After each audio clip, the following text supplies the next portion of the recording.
우선 2부 주제는 2022 교육과정 고교학점제 입시 전략에 대한 내용입니다. 그래서 이 부분에 대해서 어머님들께 같이 설명드리도록 하겠습니다. 어, 내용 목차는 고교학점제와 2022 개정교육과정, 그 다음에 두 번째는 그럼 이런 제도 안에서 진로와 교과목 선택이 중요한가, 그 다음에 작년부터 본격적으로, 이전에도 일부 대학이 있었지만 작년부터 본격적으로 확대되고 있는 무전공 학과에 대한 의미와 현황을 말씀드리겠습니다. 앞부분에서 일부 조금 중복된 내용이 있을 수도 있어서 그런 부분들은 네, 제가 간단하게 하고 또 반복되는 부분들은 그만큼 의미가 있다는 의미니까요. 그런 부분 어머님들 또 우리 코치 선생님들 한 번 더 주지하시면 좋을 것 같습니다. 자, 우선은 고교학점제란 무엇인가 이런 부분 또 용어에 대한 내용에 대한 부분입니다. 그래서 고교학점제는 뭐 좀 조심스러운 표현이긴 하지만 부모님 때 소위 말해서 고등학교 이상의 고등교육, 그러니까 전문대학이나 이제 그냥 4년제 대학에서 요즘은 사실 명칭 안에 전문대를 안 쓰는 대학들도 많기 때문에 이제 그 구분이 조금 모호해졌지만 어쨌든 과거 대학에서 학생의 어떤 학과 진로에 맞춰서 교과목을 선택하던 그런 시스템이 우리 고등학생들에게 네, 적용되는 그런 제도라고 생각하시면 됩니다. 물론 지금 큰애가 고1인 학생 어머님들께서는 학부모님들께서는 뭐 물론 유튜브나 이런 것도 있으시면 아직은 낯선 얘기지만 지금 큰아이가 고2, 3 아니면 그 이전의 학생들이라면 그래도 조금은 익숙한 단어일 겁니다. 이미 시범 사업으로 진행되어 있고 고1부터 전면 시행이지만 지금도 이미 적용되고 있다고 생각하셔도 무방할 것 같습니다. 고교학점제는 말 그대로 학생이 속한 학교 안에서 교과목을 본인의 진로나 적성에 따라 선택하는 부분이고, 그게 이수 기준에 도달해서 이제 졸업하는 제도인데, 이 부분은 뭐 이번에는 물론 부모님들께서 이해하시지만 대부분은 학교의 제도 안에서 선택하시면 큰 무리가 없이 학점은 취득하게 됩니다. 물론 전제 조건은 이제 출석과 그다음에 학교에서 정한 기준 성취를 통과하게 되면 이것들이 자연스럽게 학점 취득이 되는 구조입니다.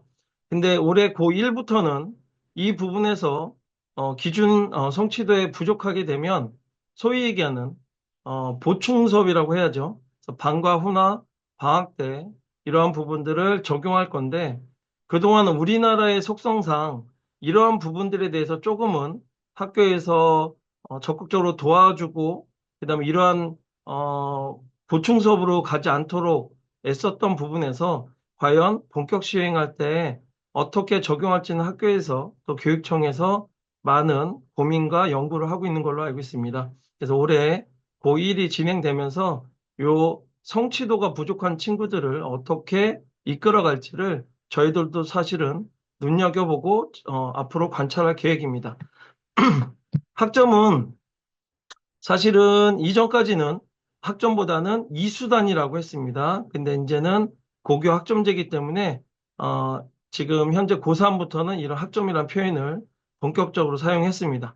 학점은 말 그대로 50분짜리 수업을 기준으로 한 학기에 16회 수업을 하는 그런 수업량입니다. 현재 고1, 고2까지는 여기에 16 플러스 1이라고 해서 1은 수업량 유연화, 학교의 환경에 따라서 그 기본 수업 외적으로 그 교과목과 융합된 그런 과목들을 통해서 자유롭게 할 수 있는 그런 부분이 있었는데 이제 학생들의 자율권을 더 보장하기 위해서 이 1을 빼고 16회로 수업량을 규정했습니다. 그래서 교과에 대한 학점은 174학점이고 창체라고 하는 네, 창의적 체험활동 시간이 18학점입니다. 그래서 요거는 요번에 이렇다라고 정도만 하시면 되고 이걸 굳이 암기까지 하실 필요는 없다고 보시면 되고요. 이 교육과정에 대한 부분은 왜 우리가 지금 2025년인데 2022 개정교육과정이라고 하는가에 대한 부분에서 혹시나 하는 마음에 이렇게 제가 내용을 적었습니다. 말 그대로 이거는 2022년도에 교육과정에 대한 부분들을 수정해서 계획한 다음에 이것들을 고시 발표한 시기를 기준으로 잡기 때문에 2022 개정교육과정이라고 합니다. 그 다음에 현재 고2, 고3은 2015입니다. 그래서 고1 학생들은 이러한 자료를 볼 때 반드시 2022 개정교육과정 자료인지 꼭 확인하고 참고하실 필요가 있습니다. 이런 부분, 그래서 우리 현재 고1 또는 중3 이런 중2 어머님들은 고교학점제 2022 개정교육과정 요 단어 또 요 숫자 요 용어에 대해서 앞으로 익숙해지실 필요가 있습니다. 그러면 이런 고교학점제 이게 과연 그러면 우리 고1 아이들에게는 어떤 의미가 있는가? 사실은 고2 학생들도 이 부분은 조금은 신경을 쓰셔야 됩니다. 왜 그러냐면 교과서 교육과정은 다르지만 교과목을 선택하고 이수해야 되는 그런 고교학점제 교과목 선택에 대한 맥락은 고2 학생들도 유효하기 때문에 이 부분은 고2 부모님들께서도 정확하게 인지하고 계셔야 됩니다. 보통은 2학년 거를 왜 이렇게 일찍 할까라고 하시는데 이 이유는 요거 맥락에 맞춰서 말씀드리겠지만 먼저 결론부터 말씀드리면 학교도 준비하는 시간이 필요하기 때문에 2학기 때 그 준비를 내년 거를 해야 되는 이유 때문에 이러한 수강 신청 시기가 생각보다 빠르다는 것을 어, 인지하고 계셔야 됩니다. 네, 그래서 5월 달 또는 6월 달 이때 1차 수요 조사를 합니다. 과거에는 종이로 많이 했었는데 최근에는 부모님께서 하시는 그런 학교 관리 프로그램 또는 구글 폼으로 선택할 수 있게 이렇게 양식이 오게 됩니다. 그래서 5월 달, 6월 달에 수요 조사를 하는데 학교마다 이때 다양한 프로그램들이 진행됩니다.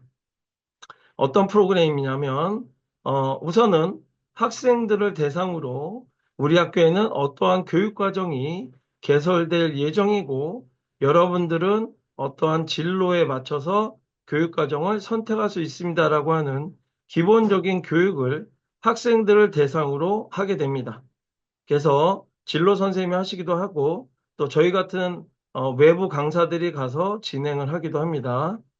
또 일부 지역에 가시면 특히 경상도 지역과 그다음에 전라도 이런 오히려 지역으로 가면 어떤 게 더 추가되냐면 학교의 공용 공간에 소위 말해서 부스를 만듭니다. 그래서 교과서 너희들이 2학년, 3학년 때 배우는 교과서들 설명해주고 더 친절한 학교는 담당 교사 선생님께서 설명해주는 그런 프로그램들도 있습니다. 여기서 더 나아가서 적극적인 곳은 체육관에 학생들 다 모아놓고, 네, 이런 것들을 행사를 진행하기도 합니다. 근데 대부분의 아이들은 이때 그냥 하루 수업 안 한다고 편하게 보내는 경우가 많기 때문에 부모님들께서는 이 부분에 대해서 조금 더 학생들에게 진지하게 참여할 수 있도록 당부를 해주시는 게 굉장히 중요합니다. 이렇게 하고 나면 7월 말 여름방학 전이나 또는 보통은 기말 여름방학이 끝나는 2학기 초 8월 중순에서 8월 말 사이에 1차 과목 선택을 하게 됩니다. 이때 2주 간격으로 해서 8월 말 9월 초에 빨리 끝내는 학교도 있습니다. 그래서 여기 제시된 거는 그냥 기준 아니면 많은 학교들이 활용하는 시기인 거고 우리 아이가 속한 학교는 이거보다 빨리 마감할 수도 있습니다. 그래서 참고만 하시고 모든 이런 학교 안에서의 프로그램들은 반드시 담임 선생님과 학교 제도에 맞춰서 또 이런 기간에 맞춰서 하셔야지 옆에 학교는 어떤데? 라고 하시는 거는 굉장히 학생과 학부모님이 선생님과 오히려 부정적인 이미지를 전달하는 요소밖에 안 되기 때문에 이러한 것들은 꼭 기간을 제출 마감 기간을 확인하시기 바랍니다. 그리고 최근 1학년은 제가 대치동 상담을 하다 보면 최근에 진주 이런 데서 온 친구들을 보면 학부모님들 대상으로 하는 설명회도 최근은 적극적으로 진행하고 있습니다. 그래서 부모님들께서는 오프라인이 어려우시면 혹시 온라인 라이브 설명회도 요즘은 적극적으로 하고 있기 때문에 바쁘신 가운데 참가하시면 아무래도 이해하시는데 도움이 많이 될 겁니다. 요게 소위 얘기하는 샘플입니다. 요거는 제가 만든 것보다는 일부 교육청에서 이렇게 예시안으로 만든 거를 제가 이제 다시 각색한 겁니다. 여기 위에 보시면 저는 요즘에 학교 수업을 가면 요걸 굉장히 강조하는데 친구 따라 강남 가면이 아니라 친구 따라 교실을 이동하면 큰일 난다라고 하는 약간의 구호처럼 아이들에게 각성시키고 있습니다. 이 말이 뭐냐면 친한 친구와 함께 수업을 듣고 싶다라는 이유만으로 그냥 같은 과목을 신청하는 경우가 종종 있습니다. 불과 얼마 전까지만 해도 인문계 가는 친구가 기아를 선택해서 행정학과를 감에도 불구하고 기아를 듣고 이러한 이상한 선택을 하는 경우들이 있었습니다. 여기서 부모님들께서 그거를 학교 선생님이 왜 말리지 않으신가요? 라고 했을 때 그 부분은 학교 선생님의 책임이 아닙니다. 학교 선생님이 도와주시는 어떤 도우미 역할은 하시지만 그거를 놔두는 경우도 얼마든지 일어날 수 있기 때문에 이러한 부분들은 학생들이 의식을 하고 선택하고 또 그거에 맞춰서 준비해야 될 필요성을 학부모님과 학생들이 인식하셔야 됩니다. 또 하나는 이렇게 하얀색으로 된 부분은 공통 수업입니다. 예를 들면 우리 아이가 2학년 1반이면 2학년 1반 안에서 이 하얀색 수업, 자율활동, 영어 2, 운동과 건강 수업이라는 것은 월요일 날 일어나는 반면에 4교시는 우리 아이가 선택한 화법과 언어라는 수업은 A라는 강의실, 그래서 요즘에 학교를 가면 2학년 1반 교실 또 옆에 플러스 A 강의실, B 강의실, 뭐 이런 식으로 추가적으로 표시하기도 합니다. 이건 학교마다 좀 다릅니다. 그래서 여기는 A하고 2학년 4반 교실 몇 호 이렇게 병기되어 있는데 이런 식으로 다양하게 표기하고 있는데 결과적으로 뭐냐면 공통적인 부모님들 때 얘기하는 우리 반에 대한 개념이 일어나는 거는 요 하얀색 요 색깔 칠해져 있는 거는 네, 진로 선택 과목에 따라서 교실을 이동한다고 생각하시면 됩니다. 여기까지 이해가 어렵지 않으신가요? 네, 제가 천천히 한다고 하는데 이게 좀 말이 빠른 게 습관이 돼 있다 보니까 좀 조심스럽긴 합니다. 좀 만약에 너무 빠르거나 그러시면 남겨주시면 그거에 맞춰서 제가 좀 참고하도록 하겠습니다. 그 다음에 학생이 직접 선택하고 아까 좀 전에 말씀드린 것처럼 담임 선생님들이 이 부분에 대해서 너 이거 잘못 선택했어. 이러한 메시지를 주는 학교도 물론 이상적이긴 한데 그렇지 않은 학교도 분명히 있습니다. 그래서 이 부분에 대해서는 학생이 충분히 알고 모르면 질문하면 그 부분에 대해서는 선생님들께서 아무래도 좀 더 책임감 있는 그런 지도를 해주실 수밖에 없기 때문에 궁금한 것은 반드시 선생님들께 질문하도록 하셔야 됩니다. 저희들도 외부에서 수업을 가면 이 부분에 대해서는 외부 선생님들의 이야기도 물론 참고하지만 학교 선생님의 답변을 존중하라고 항상 강조하고 있습니다. 특히 여기 코칭 선생님들께서도 이 부분에서 아이들에게 너무 과도한 혼란을 주지 마시고 학교 선생님 또 교과목 선생님과 상호작용을 하도록 1차 권고를 하고 그럼에도 불구하고 크게 잘못된 가이드가 있다면 그때는 네, 제2, 3의 확인을 통해서 의미 있는 가이드를 주시되 이 부분에 대한 확신이 없으면 절대 코칭 선생님들께서는 확신에 있는 답을 주셨다가 조금은 오류가 벌어질 수도 있고 또 하나 뭐가 있냐면 학교에서 개설되지 않는데 학교에 요구하라고 하시는 것도 조금 조심스럽게 코칭해 주시길 부탁드립니다. 이 부분에서 학생과 학부모님의 갈등이 학교 또는 그 담임 선생님과 벌어지면 부정적인 효과가 더 많기 때문에 그러한 부분들은 제가 뒤에서 말씀드리는 공동교육과정이나 학교에서 추가적으로 개설되는 교육과정에서 충분히 보완하고 그런 부분이 안 되면 독서 활동이나 동아리 활동을 통해서도 얼마든지 극복할 수 있다라고 긍정적인 메시지를 주셔야지 이 부분에서 과도하게 혼란을 주시는 것은 지양해 주시면 좋겠습니다. 그래서 학생의 선택, 이거는 책임이 따릅니다. 분명히. 그리고 모두가 같은 시간표가 아닌 개인별 시간표로 변화하게 됩니다. 그리고 선택한 교과목이 바뀌면 교실도 바꿔집니다. 저는 또 여기까지 하고 말씀드리겠습니다. 그래서 이 일과 안에서 조금 이러한 그 이동식 수업이 적극적으로 되어 있는 부분 학교에서는 대학처럼 공강 시간이 있는 경우도 자주 발생할 수 있습니다. 그래서 지금 지역의 학교를 가보면 수도권도 그렇지만 홈베이스라고 해서 복도 공공공간에 아이들의 사물함과 자습할 수 있는 공간, 물론 교실에서 하기도 하지만 그러한 부분들이 안 될 수 있기 때문에 아이들이 공강 시간에 머무르고 자습할 수 있는 홈베이스라고 하는 공간을 새로 만들고 있습니다. 그래서 이러한 부분들이 앞으로 부모님들이 생각하셨던 또 학생들이 중학교까지 했었던 공부 환경과 전혀 다를 수 있다는 부분들을 염두에 두셔야 됩니다. 그러면 이게 그냥 하면 어떤 뭐 문제가 있냐라고 하실 수 있는데 이게 어떤 부분이 있냐면 학생들이 평소에 공부 습관에서 환경의 변화가 있었을 때 집중력이 떨어지는 친구들은 이 공강 시간을 적극적으로 활용하기가 어려운 경우가 많습니다.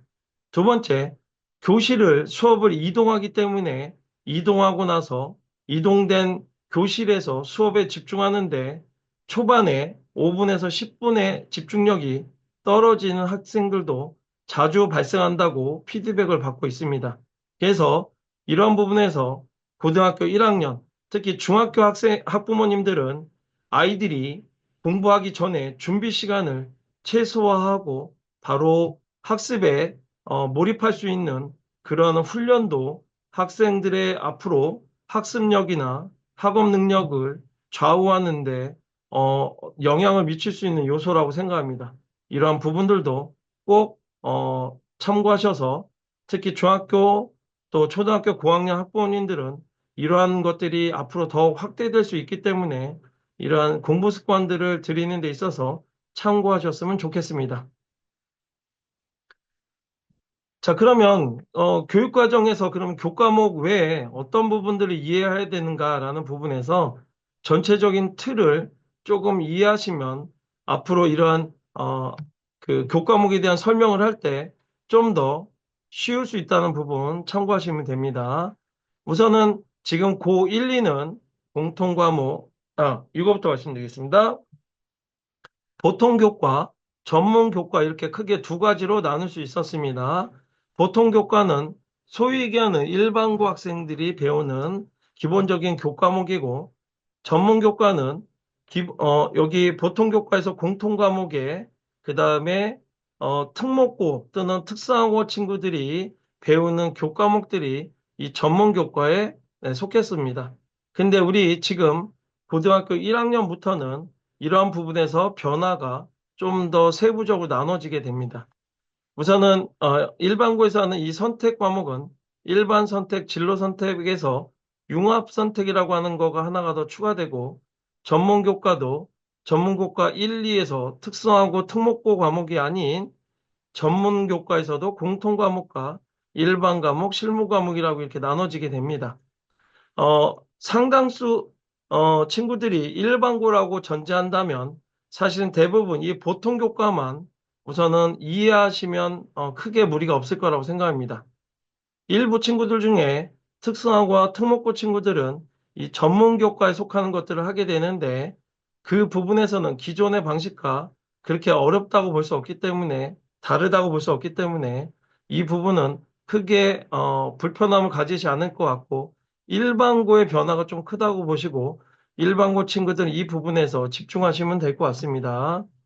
자, 이렇게 해서 일반 선택, 진로 선택 두 가지가 일반 선택, 진로 선택, 융합 선택으로 나눠지는데 그 과목의 의미에 대해서 말씀드리겠습니다. 공통 과목은 고등학생이라고 면 모두가 배울 수 있는 필수적인 과목입니다. 그래서 이 과목은 일반고뿐만이 아니라 특성화고 친구들, 특목고 친구들도 배우는 과목들이라고 보시면 되고요. 대부분 1학년 때 배우는 과목입니다. 선택 과목은 일반 선택, 진로, 융합 선택이 있는데 융합 선택이 새로 추가됐습니다. 일반 선택은 각 과목 영역 안에서 주요한 학습 내용이 들어가 있는 과목입니다. 그래서 이 과목은 대부분 그 교과, 사회, 국어, 영어, 수학 이런 부분에서 중요 교과 학습 내용이기 때문에 이 과목들은 의미가 크고 대부분 수능 과목으로 포함됩니다. 지금 고1, 2에서도 일반 선택이 있었고, 지금 고1에서도 일반 선택이 있었던 것처럼 이 과목은 가장 선택 과목 중에 우선해야 하는 과목이라고 생각하시면 됩니다. 진로 선택은, 명칭 면에서 지금 고2, 3과 고1이 가장 크게 바뀌는 과목이라고 생각하시면 됩니다. 고1, 2, 3에, 고2, 3에서 진로 선택은 진로에 대한 탐색을 위해서 성적에 대한 부담을 완화해주는 과목입니다. 이 과목은 상대평가가 아닌 절대 성취평가였습니다. 하지만 고1부터는 이 진로 선택 과목이 자기 교과에 대한 또 진로와 연관되어 있는 심화학습이고 성적이 절대 성취평가가 아닌 상대평가, 1에서부터 5등급의 상대평가로 바뀌게 됩니다. 이 부분은 우리 큰 아이, 둘째 아이가 고2, 3인 친구들은 이 진로 선택 과목이 가벼운 과목, 진로에 대한 탐색과 탐구 활동만 하는 과목이었다면 고1은 진로 선택 과목조차도 일반 선택 이상으로 성적에 대한 부담과 활동이 병행돼야 되는 가장 중요하고 부담이 되는 과목으로 바뀌었다고 볼 수 있습니다. 그래서 이러한 부담을 줄이고자 사회랑 과학은 이러한 부분에서, 죄송합니다. 진로 선택 과목은 이러한 부분에서 기존 2, 3과 달리 고1은 굉장히 중요하게 생각해야 되고 개념의 심화가 가기 때문에 수강하는 데 있어서 위계 높낮이가 고려되어야 합니다. 그래서 일반 선택 과목에서 과학은 선택하지 않았을 경우 진로 선택에서는 선택할 수 없는 그런 상황도 발생할 수 있으니 교과목 선택에서 가장 중요하게 생각해야 되는 부분이 이 바로 진로 선택 과목이라고 생각하시면 됩니다. 융합 선택은 새롭게 추가된 부분인데 이거는 교과와 교과의 융합 또는 교과 내용이 실생활 속에 어떻게 연결될 수 있는가에 대한 부분입니다. 그래서 진로 선택 과목보다는 조금은 난이도나 부담감이 조금은 낮은 과목이라고 할 수 있습니다. 이 과목조차도 사실은 국어, 영어, 수학은 1에서 5등급 성적이 똑같이 평가됩니다. 내용이 조금 진로 선택보다는 부담이 적지만 평가는 동일하게 이루어진다고 생각하시면 됩니다. 이러다 보니 성적에 대한 부담이 너무 커지는 부분 때문에 일부 과목에서 A, B, C 성취 평가가 이루어지는데 그 과목은 주요 선택 과목 영역인 사회와 과학의 부분에서 융합 선택은 A, B, C 성취 평가, 네, 절대 평가입니다. 이 부분은 뒤에서 다시 한번 설명해 드리겠습니다. 그래서 이 선택 과목의 구분은 이게 지금은 이걸 왜 해야 되는가라고 하지만 뒤에서 학교에서도 이거는 일반 선택입니다. 이거는 진로 선택입니다. 이건 융합 선택입니다. 이렇게 표현을 하기 때문에 이 부분은 조금 이해가 필요합니다. 특히 가장 심각하게 중요하게 생각해야 될 부분은 이 진로 선택 과목이 1학년과 2, 3학년의 인식의 차이가 분명히 있어야 되는 선택 과목이라고 생각하시면 됩니다.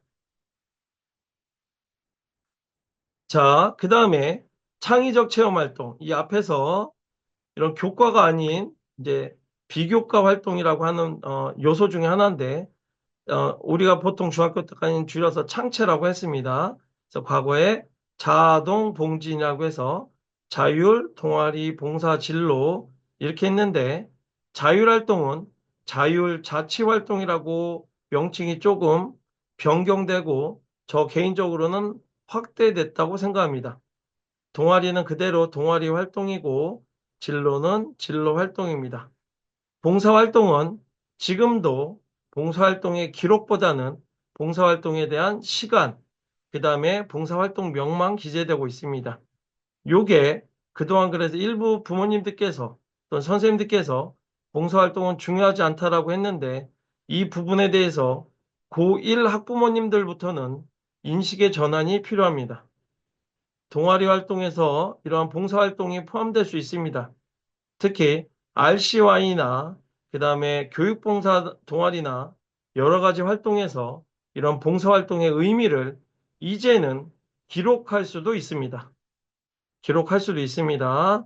그래서 지금도 고2, 고3, 특히 고2 학생들은 지금은 기록이 포함되지 않지만 단순한 시간도 관리하셔야 됩니다. 봉사활동이 의미가 없었던 거는 코로나 때지 지금은 봉사활동을 하셔야 합니다. 네, 하셔야 합니다. 봉사활동 때문에 합격할 수는 없지만 봉사활동이 핸디캡으로 작용할 수는 있습니다. 네, 이 부분은 꼭 명심하시기 바랍니다. 특히 고1은 이 봉사활동이 동아리 활동 또 최근에 발표된 학생부 기재 요령이라고 하는 선생님들께 교육되는 그런 자료에서는 자율 자치 활동에도 봉사활동을 기록할 수 있다라고 되어 있습니다. 그래서 고1 학생들은 봉사활동도 절대 의미 없는 활동이 아님을 꼭 기억하시기 바랍니다. 그래서 이 자동봉진에 대한 부분인데 여기 있는 부분은 제가 임의로 만든 게 아니라 저도 객관성을 부모님들 또 선생님들께 알려드리고자 교육청 또는 교육부에서 발표된 자료를 갖고 오늘 교환을 만들었기 때문에 이 키워드 자체가 저 개인의 주관은 가급적 배제하려고 했습니다. 이 부분은 꼭 네, 명심해 주시기 바랍니다. 그래서 자율활동은 자율자치활동이라고 변경되어 있습니다. 자율활동은 그동안 어떤 거냐라고 했을 때 학교에서 수업을 해도 아이들이 가장 이해 못하는 활동이 이 자율활동입니다. 자율활동을 아이들에게 물어보면 선생님 자율적으로 하는 활동이요. 이런 네, 의미 없는 답변을 하는데 자율활동이 뭐냐면 학교나 학급 단위에서 하는 어떻게 보면 가장 자율적이지 않은 활동이었습니다. 자율활동이 뭐냐면 학교에서 하는 선거, 또 각종 캠페인 활동, 그 다음에 예방교육, 최근에 이제 조금 강조되고 있는 학급 내 활동, 이런 것들이 자율활동에 속했습니다. 근데 이러한 오해를 조금은 저는 개선하고자 이번 2022 개정교육과정, 그 다음에 그에 따른 학생부 기재 요령 안에서 자율활동을 자율 및 자치활동이라고 더 구체적이고 확대해서 표기했습니다. 두 번째, 봉사활동에 대한 부분이 부활됐습니다. 그동안 봉사활동이 코로나를 기점으로 해서 어려움이 있었습니다. 그래서 2025 올해 학생부 기조요령 내용에서는 이 봉사활동을 창체에 있는 모든 영역과 통합해서 운영할 수 있다라고 명시되어 있습니다. 그래서 학부모님들 또 우리 선생님들께서도 이제는 인식을 바꾸셔야 합니다. 사실 현재 고2, 고3 중에는 이 봉사활동도 학교장 승인 하에 한 활동들은 학생부에 기재되고 있는 학교도 현재 고2, 3은 있습니다. 거기에서도 사실은 학교의 이런 운영의 차이를 보여주고 있는데 이제는 이거를 이렇게 공식화하면서 모든 학교가 활용할 수 있도록 유도하고 있습니다. 예시를 보면 학급 자치회 주관, 학급 내 활동입니다. 여기에서 담임 선생님이 학생들과 계획해서 이런 캠페인 활동을 운영하면 자율자치활동 칸에 이 내용을 쓸 수 있고 실적란에 이 활동에 대한 이름과 시간을 같이 동시에 기재할 수 있는 겁니다. 그래서 이런 부분들을, 그리고 또 하나는 뭐냐면 시간과 활동이 한쪽만 기재되더라도 의미는 충분히 드러날 수 있기 때문에 기존에 시간만 기재되던 현재 그런 시스템보다는 이 봉사활동의 의미가 확대될 수 있다는 것을 꼭 명심하시기 바랍니다. 특히 진로가 보건계열, 사범계열, 사회복지 이러한 부분들은 특히나 더 명심하셔야 되고, 그 다음에 경찰이나 행정 같은 공공의 목적을 추구하는 그런 학교들도 의미가 큽니다. 사실 그동안 공학계열에서는, 이공계열에서는 이 부분이 조금은 축소되어 있었는데, 그 시간에 탐구활동을 하라고 했었는데, 이게 이렇게 부활된다면 과거 이 봉사활동이 기재될 수 있을 때 이공계 친구들도 본인의 과학활동, 수학활동을 바탕으로 멘토링을 활용했을 때 지역사회 연계활동이나 이런 걸 통해서 이공계열도 공동체, 배려, 협력을 나타낼 수 있기 때문에 봉사활동에 대해서 다시 한번 생각할 수 있도록 1학년 학부모님들 꼭 명심하셔야 될 것 같습니다. 동아리 활동, 진로 활동은 이미 지금도 충분히 중요하게 인식되어 있습니다. 이 부분은 강조를 조금 덜하고 넘어가도록 하겠습니다. 뒤에 어, 학부모님들께서 올려주신 질문에 이런 게 있었습니다. 진로가 구체적이지 않을 때 동아리 활동은 어떻게 합니까? 라고 했을 때 지금 1학년 학부모님들 동아리 지금 지난주, 요번 주 이미 결정했을 수 있는데 어, 동아리 활동의 1학년은 진로와 구체적이지 않다라고 해서 의미가 없는 것은 아닙니다. 그런 부분에서 내가 원하지 않는 동아리가 되었다고 하더라도 그 동아리를 의미 없다고 생각하고 소극적으로 하지 마시고 적극적으로 하면서 그 동아리 활동이 나의 진로와 우리 아이의 진로와 어떻게 연계할 수 있는지 그런 연결점을 모색하시면 절대 1학년의 동아리 활동이 내 예상과 다르다고 했을 때 의미 없지 않다. 얼마든지 살릴 수 있다고 생각하셔야 됩니다. 자, 이런 활동별의 항목들을 비교하시는데 제가 그냥 간단히만 말씀드려보면 기존의 자율활동에서는 자치 적응, 창의 주제라고 했는데 여기에 보시면 주제 탐구 활동이라고 해서 거의 학업 활동인, 학업 역량을 들어주는 활동까지도 예시에 들어가 있습니다. 이건 뭐냐면 일부 특목고나 학생부 종합전형이 잘 되어 있는 일부 학교에서 활용하던 그런 약간의 편법 우회 활동을 교육청에서 대놓고 이렇게까지 일반고 모두가 활용하세요라고 예시를 들어주는 겁니다. 이러한 부분에서 학부모님과 학생들도 인식을 함께 하시고 이런 학교 안에서의 자율자치활동에서 주제 탐구 활동, 우리 아이의 학업과 진로와 관련된 능력을 보여줄 수 있는 활동을 이 학교 또는 학급에서의 단체 활동에서도 얼마든지 보여줄 수 있다는 부분들을 꼭 명심하시기 바랍니다. 그래서 이렇게 비교해 보시면 좋을 것 같고요. 학술 문화 여가 활동에서 특히 고1 학부모님들은, 고2 부모님들은 이제 좀 지나셔서 이해하실 수 있는데, 고1 학부모님들은 중학교 때 대부분의 동아리가 학술, 무언가 탐구하고 조사하는 것보다는 예술이나 스포츠, 흥미 중심의 동아리가 많았습니다. 근데 이 부분을 조금은 인식의 전환도 필요합니다.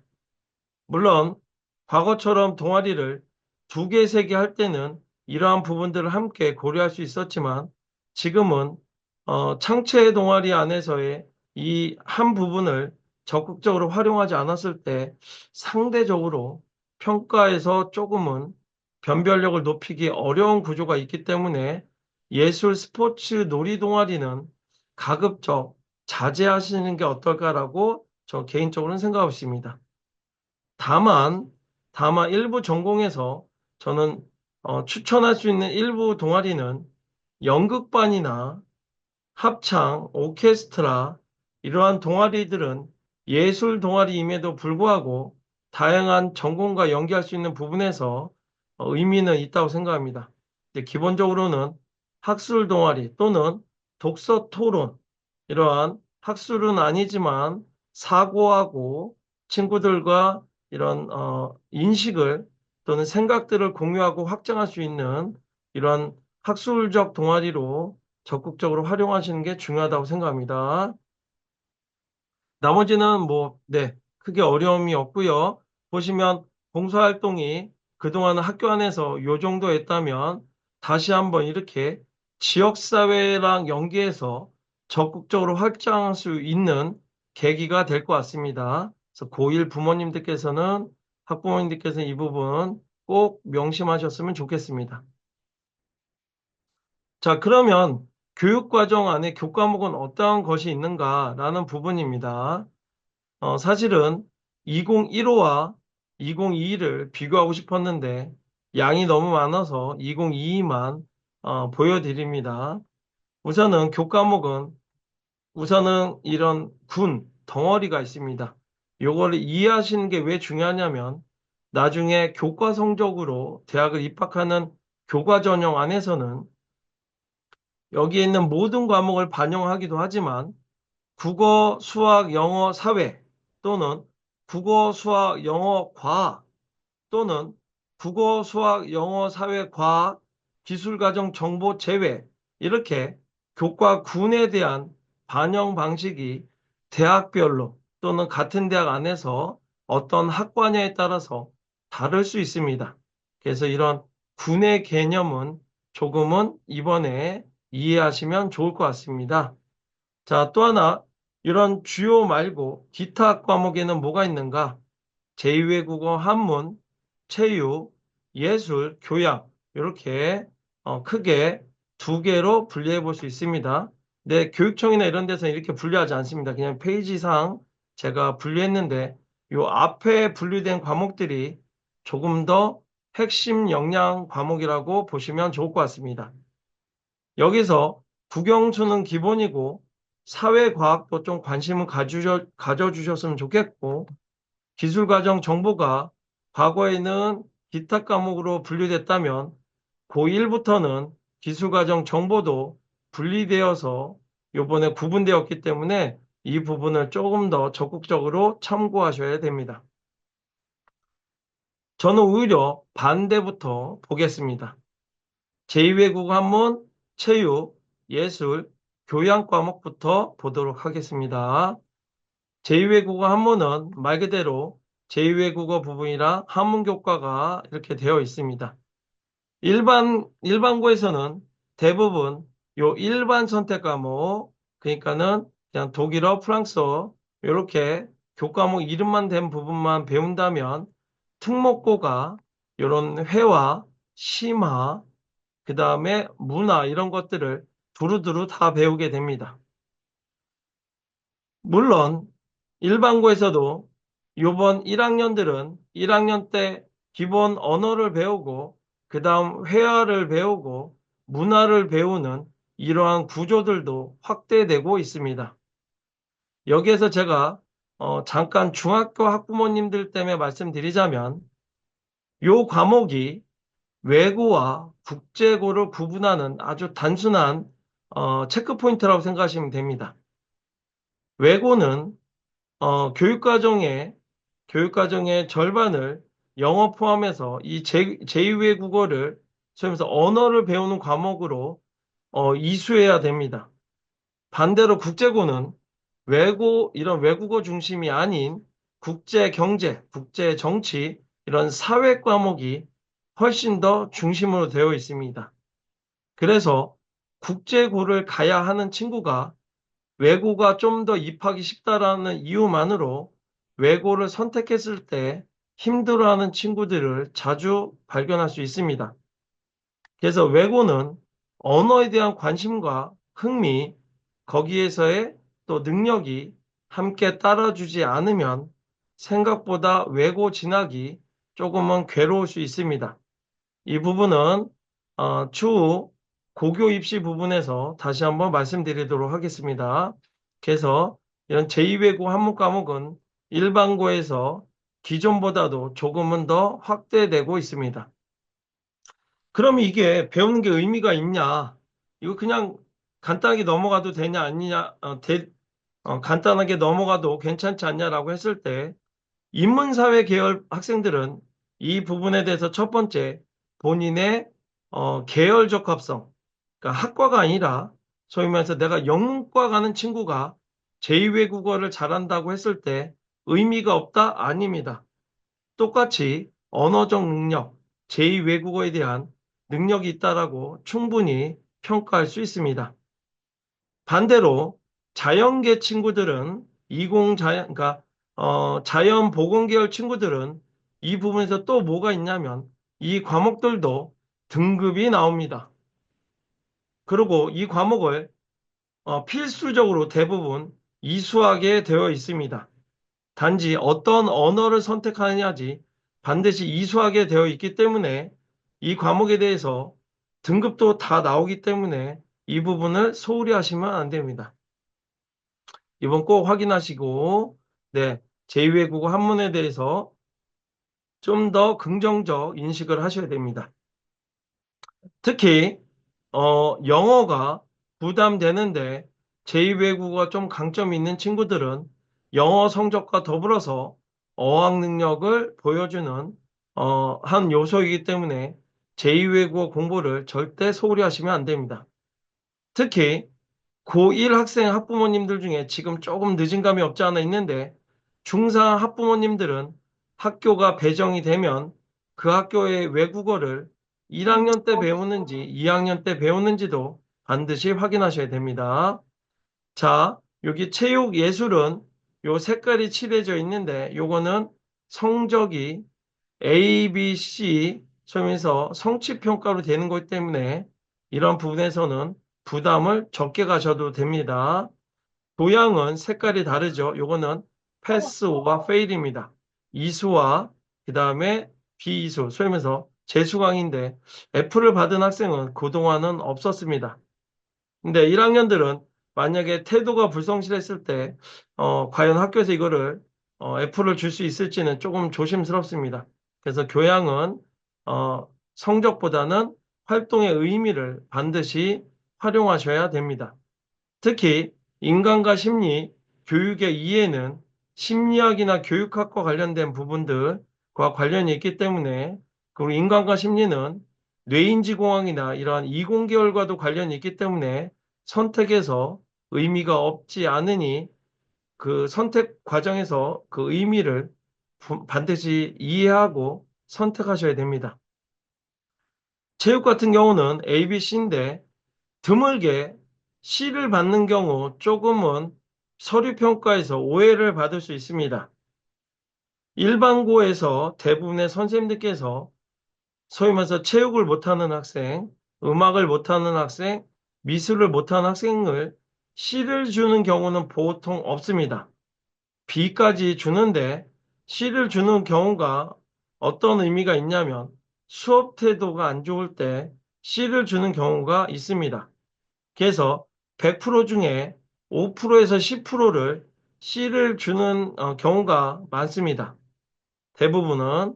그래서 이런 경우는 C를 받지 않도록 해야 됩니다. 대학은 이 예체능도 C를 받으면 조금은 부정적 관점에서 학생의 태도를 이해할 수도 있습니다.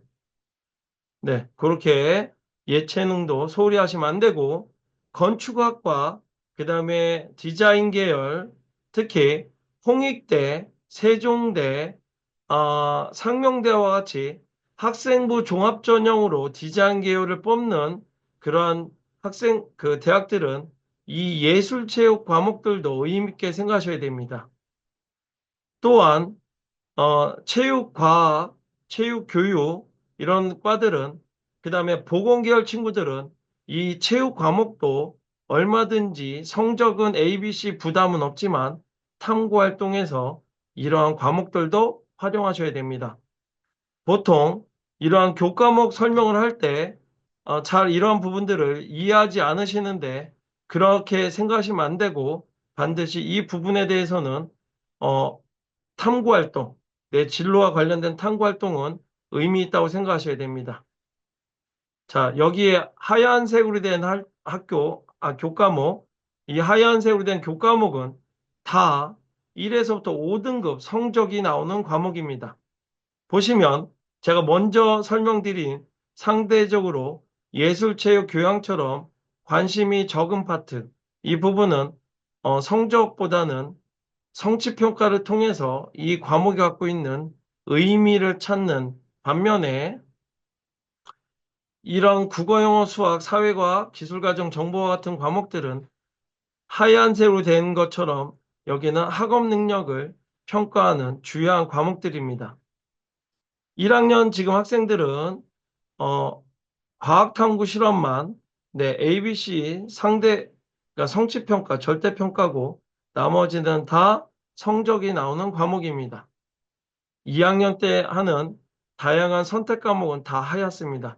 모든 과목들은 성적이 1에서부터 5등급 상대평가입니다. 다만 1학년 때 배우는 과학탐구 실험, 그 다음에 주로 2학년 또는 자연계 친구들 3학년 때 배우는 요 융합선택 과목은 네, 1에서부터 5등급이 아닌 ABC 성취평가, 절대평가라는 부분 이해하시면 조금 단순하게 생각해 보실 수 있을 겁니다.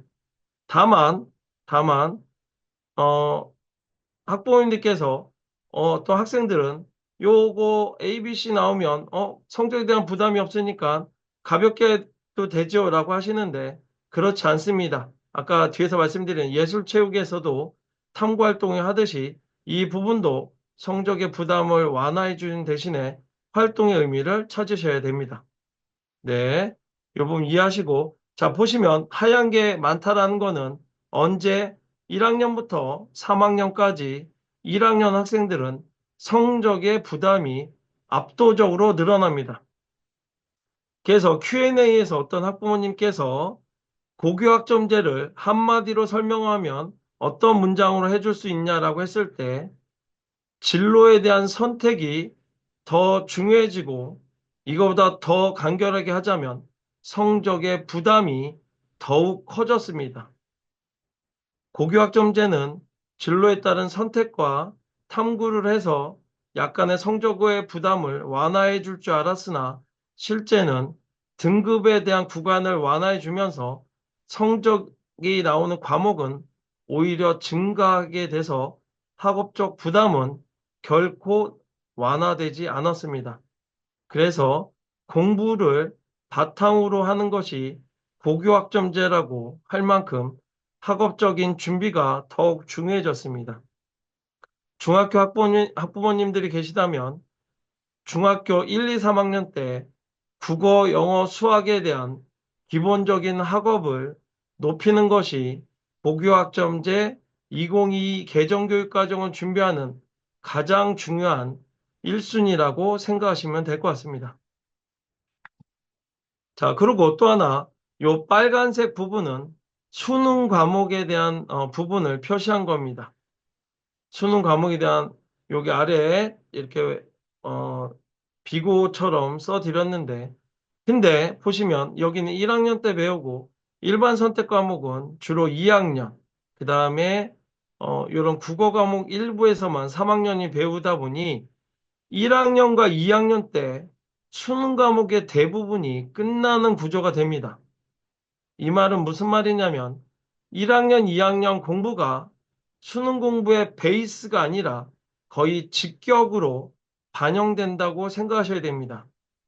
특히 1학년 때 배우는 한국사 1, 2, 통합사회 1, 2, 통합과학 1, 2가 곧 수능 과목이기 때문에 매우 중요하게 생각하고 해당 교과목을 과거 선배들보다 적극적으로 공부하고 정리해야 합니다. 두 번째, 보시면 1, 2, 1, 2 이렇게 학기별 구분이 되어 있습니다. 이거는 현재 고2, 3과 달리 어떤 차이가 있냐면 모든 과목은 한 학기에 끝나도록 구성되어 있습니다.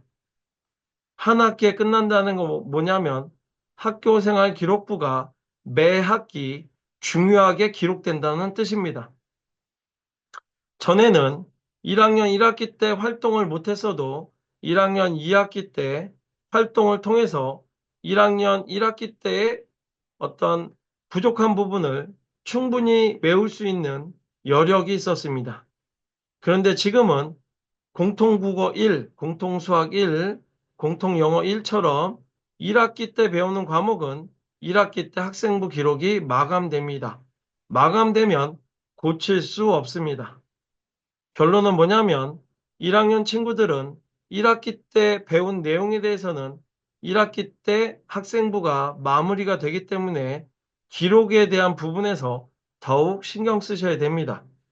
두 번째, 1학년 때 배우는 이런 1, 2 한국사 통합사회 통합과학은 1학년 때 배운 걸 바탕으로 수능을 응시해야 하기 때문에 지금 배우는 게 굉장히 중요하게 생각하시고 열심히 준비하셔야 됩니다. 이 부분 꼭 명심하시기 바랍니다.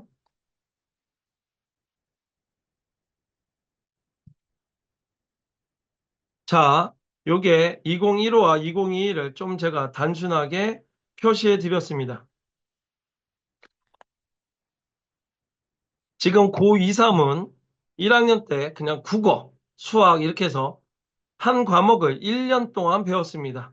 근데 우리 아이는 1학기, 2학기 이렇게 구분되었습니다. 이거는 뭐냐면 학기별로 그 과목들을 마무리하고 기록도 1학기, 2학기 안에 마무리되기 때문에 각 학기별로 학생부 기록에 대해서 관심을 가지셔야 됩니다. 관심을 가지셔야 됩니다. 자, 그리고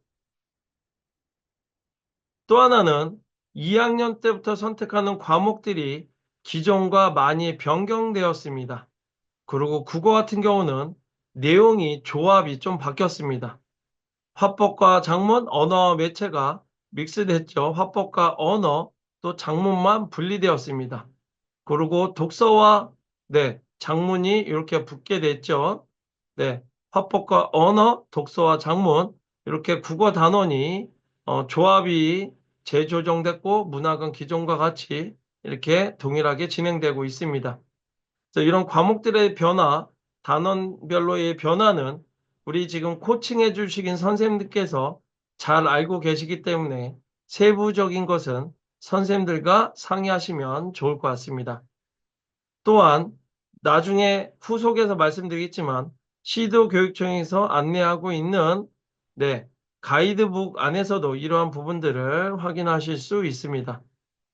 또 수학에서 가장 큰 이름의 변화는 내용의 변화보다 이름의 변화가 큽니다. 수1은 대수, 수2가 미적분 1으로 바뀌었습니다. 여기서 헷갈리는 게 미적분 1과 지금 고2, 3이 배우는 미적분은 다릅니다. 그리고 지금 고2, 3이 배우는 미적분은 미적분 2로 되어 있습니다. 이 부분 잘 확인하시기 바랍니다. 그래서 여기 검은색은 과거와 명칭과 내용이 큰 변화가 없는 그런 과목들이고 빨간색은 과거와 분량, 내용, 그 다음에 단원 등에서 변화가 있는 부분들이라고 보시면 됩니다. 그래서 여기 과목별 변화에 대한 부분에서 이런 것들을 꼭 참고하시고 세부적인 것은 우리 지금 코칭을 받고 있는 선생님들과 또 학교 선생님들과 이런 부분들 문의하시고 확인하시면 좋을 것 같습니다. 변화가 많죠? 네. 이런 부분들 꼭 명심하시고 또 하나는 뭐냐면 과거는 과학 1, 과학 2로 이렇게 되어 있었는데 우리 고1들은 과학 1이 그냥 그런 교과목으로 되어 있고 과학 2가 두 개의 단원으로 학기별로 공부를 끝내야 되다 보니 두 개의 단원으로 분리되었습니다. 물리학 2는 역학과 에너지, 전자기와 양자, 화학 2는 물질과 에너지, 화학 반응과 세계 이렇게 두 개의 과목으로 분리되었습니다. 이유는 학기별로 끝내야 되는 분량으로 나눠야 하기 때문입니다. 이런 부분들 잘 명심하시고 일반 선택과 진로 선택이 우선이 되어야 하고 융합 선택은 3학년 때 차선적으로 탐구활동을 위한 부분, 내신의 성적에 대한 부분에서 부담은 완화됐지만 탐구활동의 의미는 계속 존재한다고 생각하시고요. 이런 질문이 있을 수 있습니다. 선생님, 진로 선택과 융합 선택을 고를 수 있는데 어느 걸 하는 게 더 중요합니까? 라고 하면 진로 선택 과목은 진로와의 관련성, 해당 교과목의 심화라고 했습니다. 융합 선택은 교과목 간의 융합 또는 그 실생활과 교과목과의 활용이라고 했습니다. 그래서 우선적인 부분을 따지자면 진로 선택 과목이 융합 선택보다는 더 우선해야 된다는 부분 조금 참고하시면 좋겠습니다. 또한 일반 선택이 바탕이 돼서 진로 선택으로 넘어가는 것이 적절한 연계 순서라고 이해하시면 좋을 것 같습니다. 이쪽 부분은 조금은, 네, 뭐, 그렇게까지 민감도 있게 보기보다는, 네, 아까, 사회과학을 좀 더 눈여겨보시고, 다만, 인문사회, 이공자연 모든 전공에서 인공지능이나 데이터과학 이런 정보나 기술과정 부분은 요즘은 융합적인 관점에서 의미 있게 보기 때문에 아이가 지원 가능한 또는 학습이 가능한 부분이 있다면 인문사회 친구들도 도전해 볼 필요가 있습니다. 이 정보 파트는 조금 눈여겨보시는 것을 추천해 드립니다. 네, 과목 간의 변화를 보시면 될 것 같고요. 아까 이 교과목이 어떤 의미가 있고 어떠한 위계가 있고 이런 것들에 대해서 좀 더 알고 싶다면 시도교육청의 발관 과목들을 참고하시면 됩니다. 이 부분은 제가 만약에 필요하시다고 하면 제가 회사 측을 통해서 우리 코칭 선생님들에게 지금 현재까지 아직은 한 세 군데 정도까지 발간이 안 됐는데 이런 부분들도 공유해 드리도록 하겠습니다. 그래서 그것들 읽어보시고 참고하시면 교과목 5월 달에 6월 달에 선택하는데 조금은 도움이 되시지 않을까라고 생각합니다. 이런 가이드북을 꼭 활용하시면 좋을 것 같습니다. 네, 이게 실제 교육과정과 그 다음에 나중에 5월 달에 선택하는 부분에 대한 실제 표입니다. 요거를 이해하셔야 되는데 보시면 과목이 있고 이렇게 제가 아까 공통과목 일반 선택 그 다음에 여기는 거기까지만 나왔는데요. 1학년, 2학년 필수 과목이다 보니까 여기에 이제 진로 선택, 융합 선택이 나오게 됩니다. 그 다음에 특목고나 특성화고는 전문 교과가 또 표시가 됩니다. 또 하나 학년과 학기 구분이 되어 있습니다. 빠른 분은 눈치채셨겠지만 이 숫자는 학점입니다. 일주일에 50분짜리 수업이 몇 번 있는지고 1학기 칸에 있느냐, 2학기 칸에 있느냐에 따라서 1학기 때 배우는 과목이냐, 2학기 때 배우는 과목이냐 이렇게 이해할 수 있습니다. 특히 여기는 잘려 있는데 보통 이 앞에 뭐라고 쓰여 있냐면 학교 지정이라고 되어 있습니다. 학교 지정은 뭐냐면 그 학교에 다니는 이상 이거는 무조건 해야 하는 필수 과목이라는 뜻입니다. 공통국어 1은 1학기 때 3시간을 배우고 공통국어 2는 4시간을 배운다는 뜻입니다. 이렇게 배운다는 뜻입니다. 그리고 2학년 1학기 때는 독서와 작문을 배우고 2학년 2학기 때는 문학을 배운다는 뜻입니다. 2학년부터는 요 순서가 과목이 달라지기 시작하기 때문에 이거는 우리 학교 아이에 맞춰서 선택하고 어느 것부터 준비해야 되는지 확인하셔야 됩니다. 또한 여기에서 보시면 필수 이수학점이라는 게 있습니다. 이건 뭐냐면 최소한 이 이수학점을 채워야지 졸업할 수 있다는 뜻입니다. 보시면 국어 과목은 8학점 이상을 이수해야 되고 수학도 8학점, 영어도 8학점, 사회 파트는 한국사 1, 2는 따로 6학점, 통합사회 1, 2는 8학점, 과학은 과학과 과학탐구 실험 합쳐서 10학점 이상이 나와야 하는 겁니다. 근데 여기서 이해하시면 돼야 되는 게 뭐냐면 국어가 8학점 이상을 이수해야 되는데 1학년 때 배우는 과목이 공통국어 1, 3학점, 공통국어 2에서 4학점, 7학점입니다. 그러면 이걸 졸업하려면 1학점, 8학점이 되어야 하니까 1학점 이상을 들어야 됩니다. 근데 국어는 내가 생각하지 않아도 당장 2학년 때도 4학점, 4학점, 3학년 때도 4학점을 무조건 하기 때문에 8학점보다 높은 19학점은 내가 선택하지 않아도 무조건 할 수 있는 구조라는 뜻입니다. 수학은 심지어 1학년 때 이미 4학점, 4학점, 8학점을 듣기 때문에 이수가 끝납니다. 다만 부모님께서 관심을 가져야 되는 거는 국어, 영어, 수학은 자연스럽게 이수학점을 채웁니다. 어디에서 문제가 생기냐면 사회와 과학에서 생깁니다. 여기 예시를 보시면 사회과학 한국사는 1학기 때 3학점, 2학기 때 3학점입니다. 그럼 6학점인데 한국사는 6학점을 자연스럽게 이수하기 때문에 더 이상 듣지 않아도 됩니다. 보통 더 이상 추가적으로 개설되지 않아서 한국사는 이 이후에는 혼자서 공부해야 됩니다. 자, 그러면 통합사회가 문제입니다. 통합사회는 기준이 8학점인데 여기도 4학점, 4학점에서 8학점 문제가 되지 않습니다. 그러면 이공자연 가는 친구들은 사회를 더 듣지 않아도 졸업하는데 문제가 없습니다. 인문사회는 당연히 지금도 없고 앞으로 인문사회 친구들은 사회 과목을 많이 듣기 때문에 더더욱 문제가 없습니다.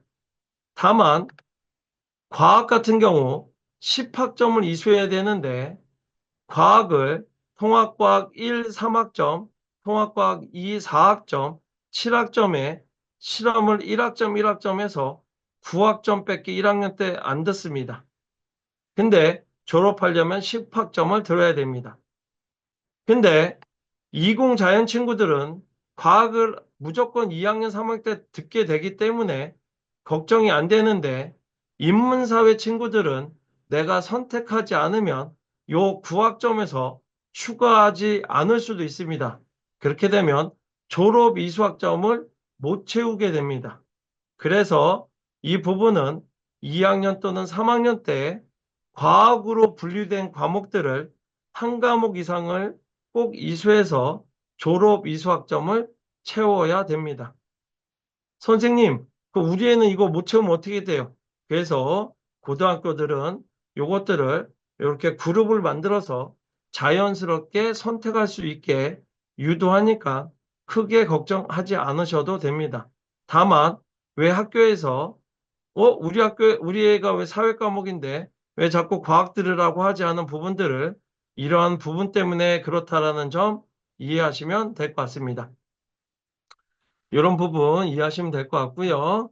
그 다음에 증감이라고 있는데 이건 학교마다 기준이 4학점인데 학교 상황에 따라서 줄이거나 늘릴 수 있는 범위를 이렇게 되어 있는데 이 부분까지는 그냥 읽어보시고 참고 정도만 하시면 될 것 같습니다. 네. 이 부분은 이미 많이 아실 겁니다. 어, 기존에 9등급제가 5등급제로 갔을 때 어떠한 문제와 특징이 있는지, 네, 이 부분에 대해서 관심도가 높으실 겁니다. 이 범위는 충분히 어머님들께서 알고 계시리라고 생각하고요. 제가 누적 비율에 대해서 이렇게 예시를 들었습니다. 요거는 교육청에서도 얘기하는 부분인데 수강생이 178명. 요게 어떤 의미냐면 요 교육청에서 이런 예시를 하는 게 뭐냐면 전국 단위를 봤을 때 요즘 학생 수가 줄어서 180명에서 210명 정도를 적정한, 그러니까 평균적인 학교 수로 봅니다. 물론 어, 서울의 부분, 또 경기도에서 뭐 수원, 동탄 이런 학교들, 그 다음에 광주 시내, 그뭐 대구, 부산 지역 이런 데들은 여전히 네 이런 부분에서 학생 수가 300명에서 400명까지도 가고 있지만 네. 요거 보드 부분 쓰고 계신 분들 조금 멈춰 주시면 좋겠습니다. 네. 그런 데는 300에서 제가 380명까지도 보고 있는데, 그런 학교들은 굉장히 1등급이 용이한 학교입니다. 그래서 그렇게 되면 우리, 학교와 너무 괴리가 클 것 같아서 제가 178명 모호한 숫자로 끌고 왔습니다. 그래서 1등급 10% 비율, 2등급, 네, 여기 인원을 보시면 전교 178명인 경우, 네, 1등급이 18등까지, 2등급이 61등까지, 3등급이 117등까지입니다. 그러면 어머님들께서, 이렇게 됐을 때 특목고가, 상대적으로 유리하지 않냐라고 계속 했습니다. 그 이유가 뭐냐면, 1등급에 대한 비율이 넓어지면서 특목고 아이들의 내신의 경쟁이 치열해져서 숫자가 낮아지는 부분에서 착시 효과를 얻을 수 있다라는 부분 때문에 유리하다라고 얘기하지만 대학은 이미 시뮬레이션을 하고 있습니다. 특목고 우리 학교에 4등급 대 아이가 오면 몇 등급이 올 수 있는가에 대한 부분에서 이미 계산을 하고 있습니다. 그래서 단순히 그렇게 해서 유불리를 볼 수는 조금 없다고 생각합니다. 숫자적인 부분에서 착시는 있지만 대학은 그 착시를 착시로 보지 않기 위해서 다양한 시뮬레이션을 하고 있습니다. 오히려 어떤 부분이 오히려 착시를 벌일 수 있냐면 이런 겁니다. 일반고에서 우리 아이가 압도적 1등급인 4%인 친구인데 2등급 구간인 친구와 묻혔을 때 우리 아이가 어떠한 의미로 변별력을 보여줄 수 있을까라는 부분입니다. 왜냐하면 대학은 똑같이 1등급으로 보지 않을까라고 하는 걱정입니다. 그래서 일반고 친구들은 1등급이었을 때 얼마나 원점수 100점 만점에 몇 점의 1등급인지를 신경 쓸 수 있다면 신경 쓰는 게 좋습니다. 물론 이거에 대한 반론도 있습니다. 네. 소위 얘기해서 우리 학교 시험이 어려워서 90점 이상이 안 나올 수 있는데 그걸 어떻게 평가하냐라고 했을 때 대학은 고등학교에 요구해서 평가 기준을 받아볼 수 있습니다. 성취의 기준에서 어떠한 기준으로 우리 아이들을 1등급으로 평가했는지 또 그게 원점수 90점 만점을 무조건 1등급으로 계산한 건지 우리 학교는 어려운 평가 요소가 있어서 소위 말해서 83점까지 1등급을 줬는지 이런 요소까지 다 비교해 볼 수 있습니다. 그래서 그런 부분들을 고려했을 때 우리 학교 시험이 쉽다라고 하면 원점수가 높은 1등급을 받으려고 노력해야 됩니다. 우리 학교가 시험이 어렵다라고 하면 90점, 소위 말해서 원점수가 조금 깎이더라도 그런 친구들은 평균을 갖고 대학이 추정하려고 노력은 할 겁니다. 두 번째, 학교의 평가 성취 기준을 갖고 어떤 의미가 있는지 보려고 할 겁니다. 마지막으로는 그 등급에 맞는 학생부 세트가 안에서 어떠한 학업적 능력을 보여주는지 보려고 할 겁니다. 그래서 1등급에 대한 변별은 대학은 다양한 요소로 하려고 하기 때문에 1등급에서 압도적 1등급은 과거보다는 분명히 핸디캡, 약간의 불리함이 있을 수 있지만 이러한 부분들을 통해서 내가 조금이라도 돋보일 수 있는 노력을 해야 합니다. 원점수를 높게 받으려고 하고 그 다음에 비교과 활동, 그러면서 수행평가, 발표, 보고서 쓰는 것들 이런 부분에서 내가 어떠한 능력을 갖고 있는 학업적 역량을 갖고 있는 1등급인지 보여주려고 해야 합니다. 또한 제가 너무 어려울 것 같아서 시뮬레이션을 표로 만들지는 않았는데 이러한 부분에서 행운아들이 있습니다. 뭐냐면 착시 현상이 일어날 수 있습니다. 뭐냐면 어떤 친구는 1등급과 2등급이 섞여 있는 1.5등급이 나올 수 있는 합격권에 있는 건국대나 경희대 같은 경우는 굉장히 고심이 많을 겁니다.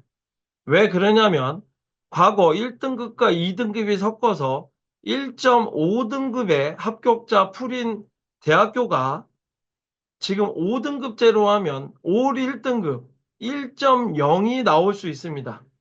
그랬을 때 이거를 단순히 1.5등급 대학들이 1.0을 모두가 우리 학교 학생으로 볼 수 있는가? 라는 부분에서 고민이 많아질 겁니다. 그래서 수능 최저, 학생부 기록에 대한 평가, 그 다음에 면접을 강화할 거라고 예상하고 있는 겁니다. 이런 부분들을 어머님들께서 단순 등급이 아니라 그 등급에서 다양하게 이해할 수 있는 거고, 대학들은 이 부분에서 현재 많은 고민과 연구를 하고 있다는 부분, 참고하셔서 이 부분에 대한 고민을 하기보다는 우선 성적 안에서 1등급 안에서 또는 기존의 3, 4등급 친구라면 어떻게 안정적인 2등급 안에서 나의 역량을 보여줄지를 고민하는 게 더 중요할 거라고 생각합니다. 요거는 앞에 보여준 것들에 대한 이론적인 도표입니다. 그래서 보통교과, 사회과학에서는 융합선택은 이렇게 성취평가 5단계, 그다음에 예술체육과학탐구실험은 3단계, 이런 것들이 계속 나왔을 때 요게 무엇인지 때문에 아까 많이 설명해 드렸습니다. 네. 그리고 성적표는 어떻게 나오냐에 대한 샘플입니다. 샘플입니다. 1학기 때 국어 교과 안에 문학 과목입니다. 학점은 일주일에 3시간짜리 3학점입니다. 원점수 평균, 요게 이제 시험의 난이도를 조금은 추정해 볼 수 있는 거고요. 오차는 분명히 있을 수 있습니다. 여기서 한 가지 포인트가 과거에는 이 옆에 표준 편차라고 해서 평균을 중심으로 학생들이 얼마나 분포했는지를 갖고 학교의 수준을, 학업적인 능력을 평가했었습니다. 근데 이러한 폐단을 막고자 1학년들부터는 표준 편차 기재가 되지 않습니다. 이 부분을 참고하시고 다만 대학들은 이 성취도별 분포 비율 몇 프로가 여기에 속하는지 표기되기 때문에 대학들은 평균과 원점수 학생들이 어디에 분포됐는지를 갖고 그 학교의 수준을 구분하려고 애쓸 겁니다. 여기에 교과 활동에 대한 세트 기록도 이런 부분들을 참고하는 데 도움이 많이 될 겁니다. 석차 등급 수강자 수 여기에는 이런 특기 사항을 기재하게 됩니다. 이런 것들이 있는 경우 드물 겁니다, 어머니. 네. 그래서 여기까지만 기재된다고 보시면 될 것 같습니다. 차이는 표준 편차라는 게 없어지고 성취도별 분포 비율이 드러나는 게 기존 지금 1학년과 2, 3학년들 성적표에 아주 중요한 차이라고 보시면 될 것 같습니다. 요거는 교과의 위계 수업을 듣고 나서 어떤 수업을 순차적으로 들을 수 있는지에 대한 부분인데 수학은 사실은 이거를 벗어나기가 쉽지 않습니다. 보통 고등학교에서 자연스럽게 유도되도록 선택할 수 있도록 되어 있습니다. 다만 드물게 요거를 무시하고 아이들이 신청해서 수정되는 경우가 있는데 기하 이런 과목과 고급이 붙어 있으면 기본적인 과목을 들은 후에 고급 과목을 듣는 게 우선이라고 생각하시면 됩니다. 사실은 이 고급 과목은 특목고 과목이었습니다. 근데 요것들이 일반고에서도 진로 선택 과목으로 가져와서 수업이 진행돼서 우리 학생들의 다양한 학업 기회를 앞으로 주어주고 있기 때문에, 그리고 지금 2, 3학년들도 일부 진행된 학교들이 있습니다. 그래서 이런 고급은 실제 심화 과목이라고 보시면 되고, 이 수업을 듣기 위해서는 그 앞에 기본 과목들에 해당되는 과목들을 이수해야지 들을 수 있다. 이렇게 보시면 됩니다. 이런 부분에서 가장 민감한 거는 사실은 과학교과입니다. 과학교과입니다. 요 물리학을 듣고 나서 역학과 에너지, 전자기와 양자를 들을 수 있는 겁니다. 근데 간혹 드물게 1학년 때 물리학을 안 들었는데, 2학년 때 물리학을 안 들었는데 2학년 2학기나 3학년 때 상담을 받았더니 물리학을 내가 해야 되는 전공 진로라는 거를 뒤늦게 알고 신청을 하게 되면 드문 학교에서 받아주는데, 대학에서는 그거를 정상적이라고 보지 않습니다. 정상적이라고 보지 않습니다. 그래서 그런 경우는 많은 선생님과 상담을 통해서 그 물리학이 덜 중요한 학과로 우회해서 하는 방법이라든가, 아니면 온라인 공동교육과정이나 주문형 강좌에서 이것들에 대한 보완할 수 있는 과목들에 대한 부분들을 고민하셔야 되는데, 그게 쉽지 않은 경우가 많기 때문에 특히 이공자연 계열을 가는 학부모님들께서는 학과가 구체적이지 않다라고 했을 때 물리화학 생명 또는 물리화학 지구과학, 물리생명 지구과학처럼 물리를 조금 끼고 가는 게 그 위험성을 줄일 수 있다는 부분 좀 참고하셨으면 좋겠습니다. 제가 사실은 우리 상상 코칭과 관련된 친구랑 실제 사례입니다. 학교에서 상담을 잘못 받아서 물리학을 안 들은 학부모님이 계셨는데, 코치 선생님께서도 해야 된다고 했는데 도망갔습니다. 올해 입시에서 굉장히 좋은 2점대 초반인 성적임에도 불구하고 교과 전형으로 서울의 중위권 대학을 붙고 학생부 종합 전형으로는 아주대조차도 불합격했습니다. 그래서 교과목 선택이 굉장히 중요하다는 점 다시 한번 말씀드리고 싶습니다. 요 부분은 서울대 컨퍼런스 올해 아직 가이드안이 안 나와서 제가 요번엔 설명해서 반영을 못 해드렸는데, 거기에서 일부 예시한 겁니다. 공과대학을 지원하는 경우는 기하와 미적 분투를 꼭 하고 오세요. 특히 물리화학, 지구과학과 관련된 진로 선택 과목, 아까 제가 진로와 관련된 심화 과목이라고 했죠. 그 과목은 3과목 이상을 이수하세요. 이 진로 선택 과목이 뭐냐면 요 6과목 중에 3과목 이상을, 물리, 화학, 지구과학 파트 중에 이 6과목 중에 3과목 이상을 들으라고 권장인데, 권장이 아니라 어머님들 필수라고 생각하시고 들어야 됩니다. 심지어 물리가 중요한 이 과목들은 물리학에서 일반 선택 과목을 우선 이수, 일반 선택 과목이라고 하면 물리학이라고 합니다. 요거를 무조건, 근데 이건 말이 안 됩니다. 네, 물리학을 안 듣고 이 과목을 한다는 것 자체가 말이 안 되고, 우선뿐만이 아니라 요 과목까지도 2과목을 다 들어야 된다고 생각하셔야 됩니다. 서울대에서 이렇게 제시하고 연고대, 경희대, 중앙대도 따라서 발표할 예정이니까 이 부분 참고하시고, 저희들이 이 부분이 발표되면 우리 상상코칭 진학전략연구소를 통해서 이런 정보들도 공유할 수 있도록 저희들이 노력하겠습니다. 이 부분이 일부 어머님들 교수님께서 얘기하는 우리 학교는 이 부분이 없으면 어떻게 합니까? 라는 부분입니다. 이 부분에서 네, 걱정하지 마시고 1학년들은 이 부분들이 굉장히 활성화될 예정입니다. 그동안은 이러한 부분에서 지역적 편차가 심했는데 고1부터는 이 부분이 굉장히 활성화될 겁니다.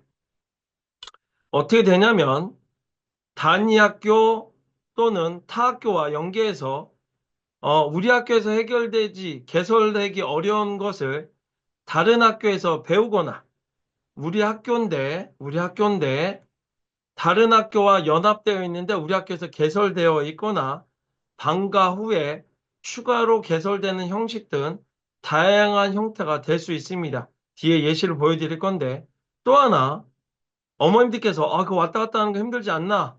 이렇게 걱정하시는데 온라인으로 방과 후에 학교 정보화실이나 지정된 공간에서 할 수 있는 또 일부 드물게는 주말에 개설되는 프로그램들도 있기 때문에 이 온라인 공동교육 과정을 적극적으로 고민하시면 좋습니다.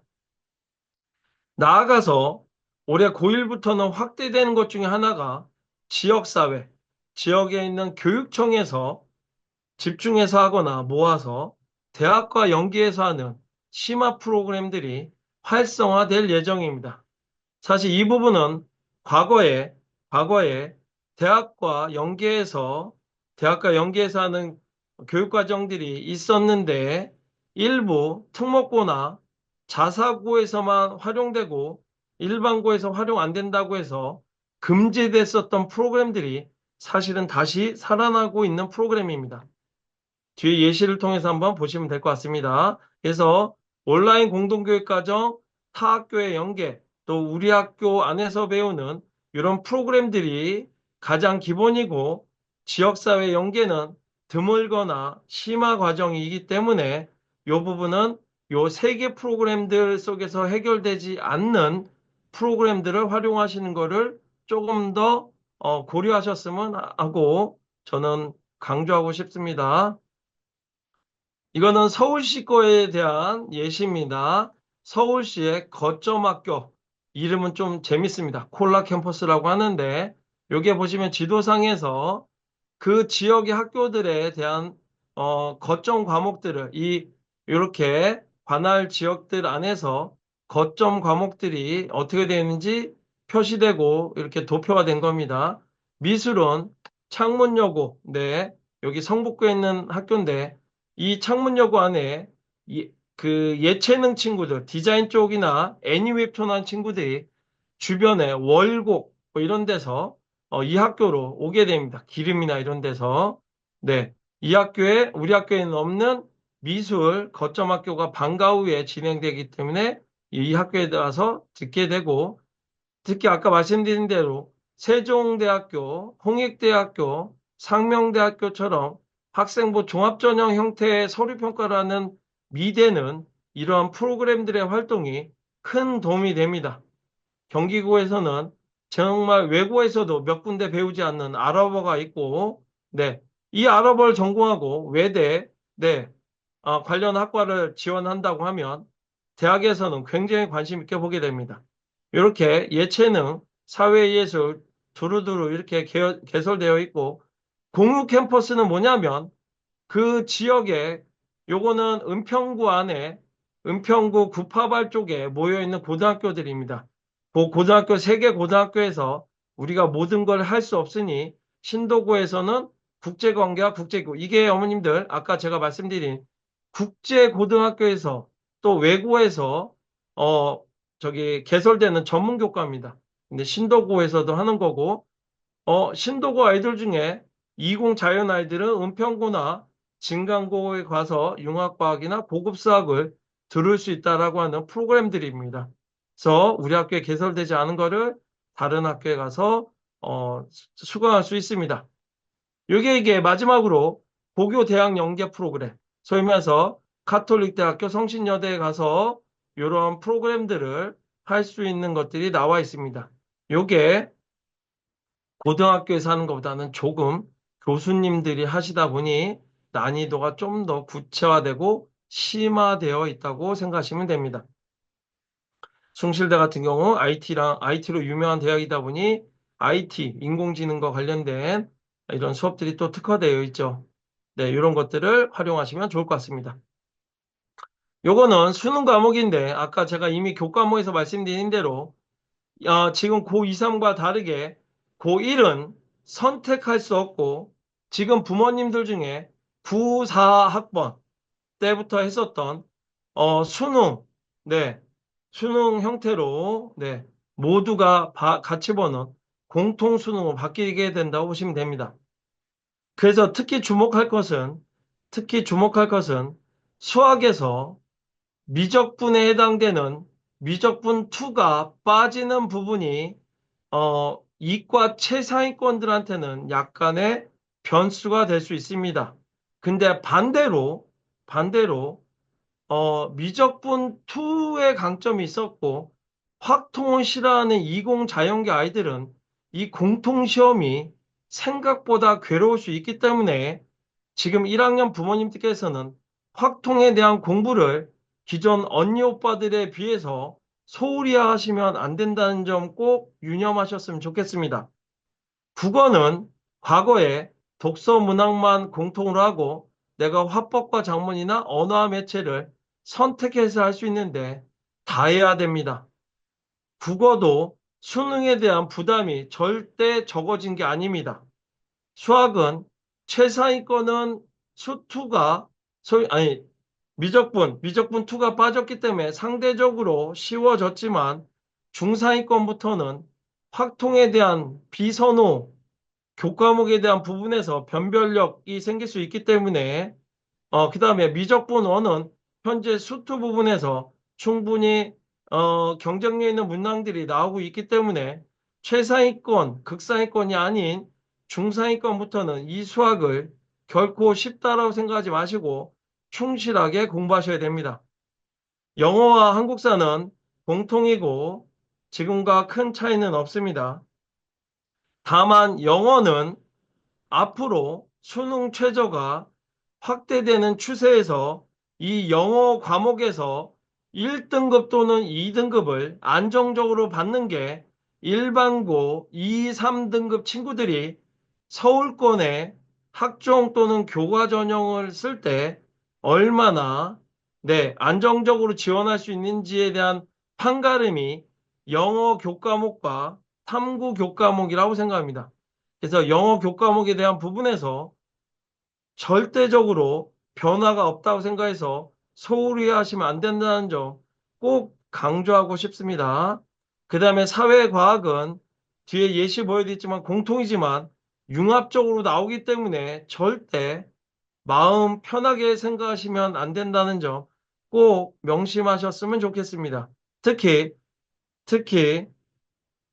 수능은 5등급이 아닌 9등급제라는 점 꼭 명심하셔야 됩니다. 그만큼 뭐냐면 변별력이 유지되고 충분히 중상위권 대학까지는 변별력을 가질 수 있다는 점 꼭 참고하셨으면 좋겠습니다. 또한 최근 발표한 수능의 진행에 대한 발표 내용에서 실시 계획에서 기존의 사회탐구, 과학탐구는 통사 통과는 기존 20문제에서 25문항으로 5문항을 늘리고 그 다음에 시간도 30분에서 40분으로 증가했다는 점 꼭 명심하셨으면 좋겠습니다. 네, 이런 부분 꼭 확인하셨으면 좋겠습니다. 제2외국어는 선택이니까 이 부분은 걱정 안 하셔도 되고요. 요 예시문항입니다. 네, 예시문항입니다. 지문은 세계 지리와 관련된 것들이라면 이런 도표에 대한 이해는 사실은 지금 사회문화, 한국지리 등에서도 계속 나오는 부분이라 어떤 부모님께서 이거 너무 쉬운 거 아니에요? 라고 했을 때 세계지리와 관련된 부분과 이런 도표에 의해 있는 이런 부분들이 그 여학생들 중에 도표 이해, 지도 보는 이런 부분에서 어려워하는 친구들이 많기 때문에 막상 아이들은 쉽지 않아 보일 수 있습니다. 과학 같은 경우는 지구과학 생명에 대한 부분들 또 화학에 대한 제시문들이 융합적으로 나오고 있기 때문에 이 문항 하나 안에 네, 지구가 생명, 화학이 다 융합되어 있다는 점 꼭 인지하셔서 통합사의 통합과학에 대한 수능이 어렵지는 않지만 융합적으로 나왔을 때 만만히 볼 수 있는 과목도 아닐 수 있다는 점 꼭 명심하시고 1학년 때 배울 때 잘 배우고 그다음에 2학년, 3학년 때 이것들을 중간에 복습하고 확인하지 않으면 3학년 때 좀 어려움을 겪을 수 있다는 점 명심하셨으면 좋겠습니다. 자, 2, 3은 짧습니다. 이 일에 대한 확인 정도이기 때문에 1학년 어머니들께서 저희 진로가 명확하지 않은데 어떻게 해야 됩니까? 진로 탐색에 대해서 5월 전까지 뭐 짬짬이 틈틈이 하셨으면 좋겠고 또 아니면 중간고사 직후에 1주에서 많으면 3주 정도 시간이 있으니까 활용하셨으면 좋겠습니다. 그래서 커리어넷에 가면 이런 다양한 네, 중고등학생들용 검사들이 있습니다. 요걸 통해서 제시 받으셔도 좋고요. 그 다음에 학교나 중학교 때 썼던 다양한 폴란드 검사라든가 다양한 유형 검사들이 있을 겁니다. 이런 것들을 바탕으로 추가적으로 탐색해 보는 것도 좋을 것 같습니다. 또 하나는 메이저맵에서 보면 이 학과에 대한 부분들을 가보시면 이런 관련된 키워드를 통해서 이게 내가 관심 가는 분야와 연계성이 있는지 또 유사학과들이 어떤 것이 있는지를 통해서 이 학과가 내가 관심 가는 학과에 있는지 찾아보는 노력도 해보시면 좋을 것 같습니다. 현재 2학년, 3학년은 이 부분에서 공통 부분입니다. 이 키워드는 주제 탐구 활동을 할 때 관련 키워드로 쓸 수 있고 유사학과에 대한 부분들은 특히 3학년 학생들은 내가 특히 미디어 커뮤니케이션 또 심리학과 그다음에 컴퓨터공학과 화학공학과 같이 선호도가 높은 반면에 학과에 대한 성적이 부담되고 또 선택할 수 있는 대학이 별로 없을 때 유사학과로 어떻게 파생해야 될지를 이러한 자료들과 사이트들에서 확인해 볼 수 있다는 점 꼭 중요하게 생각하셔야 될 것 같습니다. 그 다음에 이 부분은 학과, 대학교 홈페이지에 가보면 학과에 대한 홈페이지에서 학과 소개, 또 전공 가이드북에서 우리 학과는 어떠한 탐구 키워드들을 갖고 어떠한 학생들이 왔으면 좋겠고 어떠한 준비들을 해갖고 오세요. 또 심지어는 어떠한 과목들을 해갖고 오세요라고 하는 이런 가이드들이 있으니까 이러한 부분들을 적극적으로 활용하시기 바랍니다. 이런 것들에서 활용할 수 있는 대표적인 대학들은 중앙대학교, 경희대학교, 고려대학교, 동국대학교 이러한 대학들이 대표적인 학교들입니다. 이런 학교들에서 전공 가이드북, 그 다음에 학생부 종합전형 가이드북을 활용하시면 이런 고교학점제 진로에 따른 교과목 선택과 어떠한 관련성이 있는지 또 어떠한 부분들이 밀접한지를 이해하시는데 도움이 될 것 같습니다. 요거는 앞부분에서 제가 한 것으로 알고 있어서 넘어가도록 하겠습니다. 다만 학업 공동체 진로에서 지금 교과목에 대한 선택은 이 진로의 역량과 관련성이 높고 이 부분에서 교과 이수 노력, 어떤 교과목을 내 전공과 관련해서 선택하려고 노력했는지 여기에서 질문이 나옵니다. 아래에 이 성취도, 성적과 더불어서 우리 학교가 인원수가 적어서 내신이 치열해서 어, 그 과목을 선택하지 않고 내신 따기 쉬운 또는 학생 수가 많은 그런 연관성이 적은 과목을 선택하고 성적이 잘 나는 것과 그렇지 않은 과목을 선택하고 성적이 조금 부족한 것과 어떤 관점에서 접근하냐 했을 때 대학은 그럼에도 불구하고 교과 이수 노력에 대한 교과 선택을 중요하게 생각한다는 점 꼭 명심하셨으면 좋겠습니다. 물론 교과 선택을 하고 5등급제에서 4, 5등급을 받는 거는 아쉬움이 분명히 큰 건 사실입니다. 다만 내가 어 1등급 또는 2등급, 좀 아쉬운 2등급을 받는다고 했을 때, 중요한 교과목이었을 때 결국 단순히 성적으로만 평가하지 않고 그러한 치열함 속에서 어떠한 탐구 노력을 했는지에까지 세부적으로 대학들은 보기 때문에, 그러한 부분들은 교과 선택하는 데 있어서 두려워하지 마시고 적극적으로 해야 된다라는 부분으로 어떤 선택의 기준을 생각하셔야 됩니다. 아까 제가 말씀드린 대로 2000대 초반 학생이 물리학을 안 듣고 화학이나 컴퓨터, 소프트웨어 쪽을 하는 데 있어서 많은 핸디캡을 가졌다는 부분에서 조금 고민해 보셔야 된다고 생각합니다. 그리고 요거는 교과 전형 속에서도 교과목 선택에 대한 부분, 또 그 안에서의 어떤 활동을 했는지에 대한 부분들을 30% 또는 많으, 많으면 요 부분에서 교과 학습 부분에서도 굉장히 적극적으로 많은 퍼센테이지를 반영하고 있다는 부분이고요. 그 다음에 우리 부모님들 중에 부울경, 대구 경북에 있는 분들은 경북대나 부산대는 이미 올해부터, 지금 고3부터는 단순 교과 선택뿐만이 아니라 그 안에서 어떠한 학업 성취들을 했는지를 부산대와 경북대도 반영한다는 점 명심하셨으면 좋겠습니다.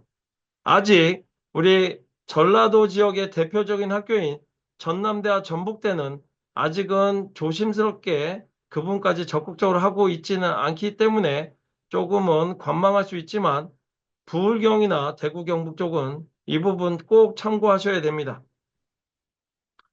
자, 요번은 정시에서도 교과 학생부 평가가 이루어지는데, 이 이유는 뭐냐면 현재 고1 학생들이 정시에서 수능이 조금 무난해졌을 때, 지금 현재보다 최상위권을 구별하기 어려울 때 학생부 평가를 통해서 구분한다는 점인데, 현재 시행하는 학교들을 보면, 또 올해 시행하는 학교들을 보면 아무래도 선호도가 높은 학교라는 점 참고하시고, 요거보다 상대적으로 약한 대학들은 과연 이렇게까지 할지 고민을 하고 발표할 겁니다. 그래서 언제까지 이러한 부분들에서 섣불리 선택하면 안 된다.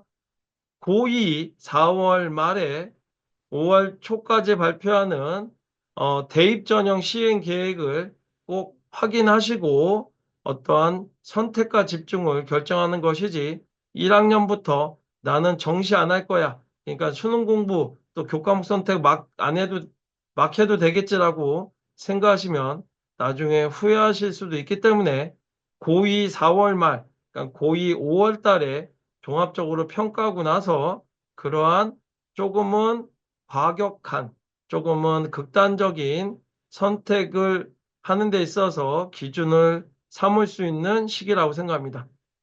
요거는 현재 아직은 검토 아니기 때문에 추정되는 것들을 제가 정리한 거니까, 요 부분들은 추가적으로 발표하는 것. 요건 제가 이제 이렇게 기존 걸 갖고 변형을 해봤습니다.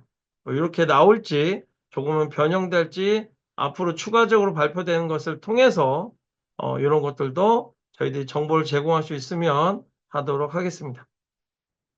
마지막으로 무전공학과는 복유학점제와 어떻게 보면 사실 가장 배치되는 학과입니다. 그러니까 상반되는, 안 맞는 학과입니다. 우선은 무전공 자율전공에 대한 부분에서 유형 1은 가장 좋은 케이스입니다.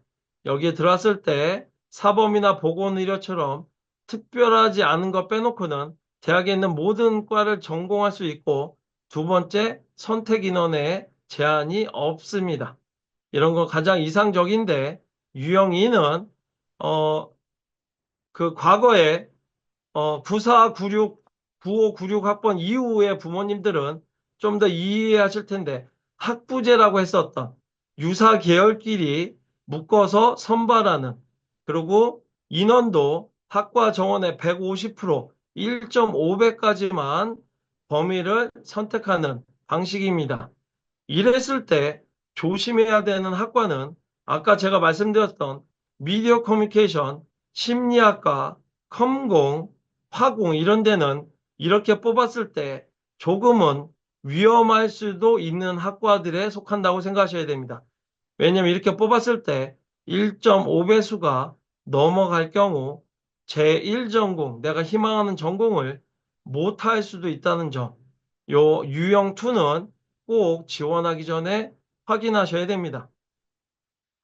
이렇게 실제 전형에서 설명해주고 있기 때문에 이런 부분들 꼭 유념하셔야 되고, 어, 홍익대와 국민대는 특히 작년에 처음 시행한 국민대에서 정시에서 어떤 게 있냐면 우리 아이가 자연계 친구인데 수학을 못 받고 오히려 국어, 영어, 탐구를 잘 봤을 때 이공자연계열, 자연계열의 자유전공을 하면 불합격하는데 인문계열로 지원하면 최초합이 되는 친구들이 있었습니다. 심지어 예체능은 수학을 반영하지 않았습니다. 그러면 저보고 예체능 가라고요? 아닙니다. 이렇게 예체능으로 들어왔어도 이 학과를 빼놓고는 자유롭게 선택할 수 있는 그러한 게 국민대 정시에서의 미래 융합 전공이었습니다. 그래서 이러한 것들도 있기 때문에 꼼꼼히 확인하시고 자율전공, 무전공학과를 지원하셔야 됩니다.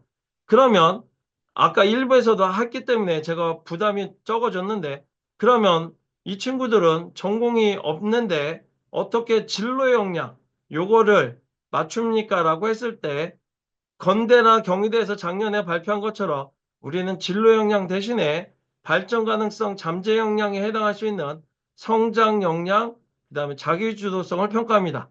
이게 어떤 의미냐? 지금 내가 하나의 학과를 바라보고 있지 않고 다양하게 관심을 갖고 있지만 어, 소위 말해서 계열과 관련된 활동에서는 나의 어떤 수학, 과학 또는 국어, 영어, 사회의 이런 탐구 역량들을 보여줘서 제가 입학 후에 얼마든지 학교에서 요구하는 학업적인 것을 따라갈 수 있다라는 부분들을 보여주셔야 됩니다. 그래서 이런 것들을 바탕으로 자유전공을 선택하고 지원하셔야 되는데 제가 우선은 네, 올려주신 것 중에 제가 눈여겨볼 만한 것들을 몇 개 추려봤는데,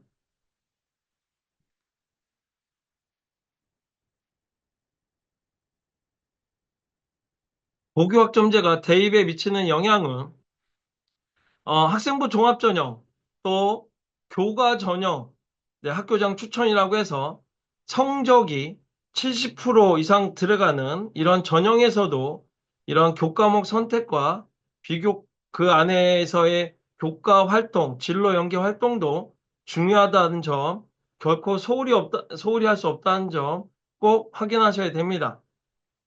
다만, 다만, 무전공, 자율전공 부분에서는 이러한 부분에서 진로 역량, 소위 말해서 내가 희망하는 학과와 관련 있는 과목들에 대한 부분에서 조금 더 폭넓게 평가받을 수 있는 부분들은 약간의 차이가 있다고 얘기할 수 있습니다. 고교학점제 맞는 교교 선택 시 가장 중요하게 봐야 될 포인트는 쉽게 얘기하면 우리 아이가 지원하는 진로와 그 학교의 교육과정이 얼마나 맞게 다양하게 선택할 수 있느냐입니다. 가장 대표적인 게 인문사회 계열을 가는 친구들이 과중학교를 선택하는 것은 바보 같은 선택일 수 있습니다. 물론 요즘에 과중학교들이 보완해서 변화하고는 있습니다. 근데 어쩔 수 없이 교육과정의 선택의 폭과 질에서 그러니까 자연 계열을 가는 친구들보다 아무래도 인문사회 가는 친구들의 선택의 폭이 조금은 적을 수 있습니다. 다만, 다만, 그림에도 불구하고 우리 아이가 가서 공통 과목, 아무래도 과중학교들이 물화생지나 수학을 잘하는 친구들이 많은데 특히 이런 친구들과 국어, 영어 공부, 공통 과목을 했을 때 나쁘지 않을 수 있다라고 한다면 공통교육 과정이나, 공동교육 과정이나 아까 서울과 같은 거점 학교들을 통해서 우리 학교에서 부족한 것을 보완할 수는 있기 때문에 이러한 부분에서 어, 참고하셔서 결정하시면 좋을 것 같습니다. 그럼에도 불구하고 어, 우리 학생과 진로와 연계된 교과목의 선택의 폭이 많은 학교를 고르는 게 아무래도 유리하다고 할 수 있습니다. 진로가 정해지지 않았다면 어떤 과목에 집중해야 될까요? 자, 여기서 1학년들이라면 가장 기본적으로 우리 아이가 수학과학을 그래도 잘 할 수 있는가를 꼭 보셔야 됩니다. 이공 자연을 가는, 그러니까 공학계열, 자연계열을 가는데 수학이나 물리가 안 되는 친구가 지원한다는 것은 사실 선택의 폭이 굉장히 좁아지게 되고 본인 역량에 비해서 학교의 폭이 굉장히 떨어지기 때문에 재수, 삼수까지 이어지는 경우가 흔하게 됩니다. 흔하게 목격하고 있습니다, 저희들이. 그래서 이런 경우는 기본적으로 우리 아이가 수학에 대한 공부가 충분히 내신에서 그 학교의 수준에서 충분히 따라갈 수 있는지를 반드시 확인하셔야 됩니다. 반대로 인문사회를 가는 친구들은 수학이 조금 부족하더라도 그렇다고 포기하시면 안 됩니다. 이 편차가 너무 커지면 평가에서 불리하기 때문에 수학은 꾸준하게 유지할 수 있도록 조금 심하게 얘기하면 버틸 수 있도록 공부를 하고 국어, 영어, 사회 과목에서 나의 강점을 보여지는 거를 보여줄 수 있도록 노력하셔야 됩니다. 또한 중학교 부모님들은 아까 말씀드린 대로 뭐 과학 선행이나 이런 거보다는 국어, 영어, 사회 과목, 국어, 영어, 수학의 기본기를 충실히 하고 가능하다면 약간의 심화를 할 수 있다면 한 학기에서 1년 정도 심화를 해준다면 고등학교 때 도움이 될 수 있습니다. 여기에서 조금은 심화가 되는 친구라면 아까 말씀드린 대로 1학년 때 통합서의 통합과학이 1학년 때 모든 게 끝나기 때문에 고등학교 올라오기 전에 이 부분을 연계해서 미리 준비하고 온다면 조금 더 연계 심화 부분에서 유리하게 준비할 수 있다고 생각합니다. 자, 무엇을 해야 될지 모르는데 선택 과목에 대한 얘기를 말씀드렸고 수학, 물리냐 여기에서 좀 참고하셨으면 하는 거는 뭐냐면 통합과학에서 배운 과학과 일반 선택, 진로 선택에서 배우는 과학의 난이도 차이가 큽니다. 우리 아이들 중에 수학은 안 하면서 단순히 과학 한두 과목을 재미있어 한다라는 이유만으로 잘하는 게 아니라 재미있어 한다는 이유만으로 220 자연계열 선택한다는 것은 조금 위험성이 높은 선택일 가능성이 높습니다. 자, 동아리 선택은 어떻게 하냐면 만약에 우리 아이가 전혀 그런 부분에서 아주 구체적이지 않다면 그 대신 최소한 우리 아이가 자연계열을 가겠다라고 하면 수학이나 과학과 관련된 동아리를 하시면 기본적으로 코에 걸면 코걸이, 귀에 걸면 귀걸이가 될 수 있습니다. 그래서 수학 또는 과학, 특히 해당 학교에 실험 동아리가 있다면 자연계열 친구들은 실험 동아리가 굉장히 도움이 될 수 있습니다. 실험이라고 하는 것은 이론적으로 배운 거를 실제 내가 직접 체험하고 이론이 실현되는지를 확인할 수 있는 좋은 경험이기 때문에 실험 동아리는 상대적으로 추천하고 싶습니다.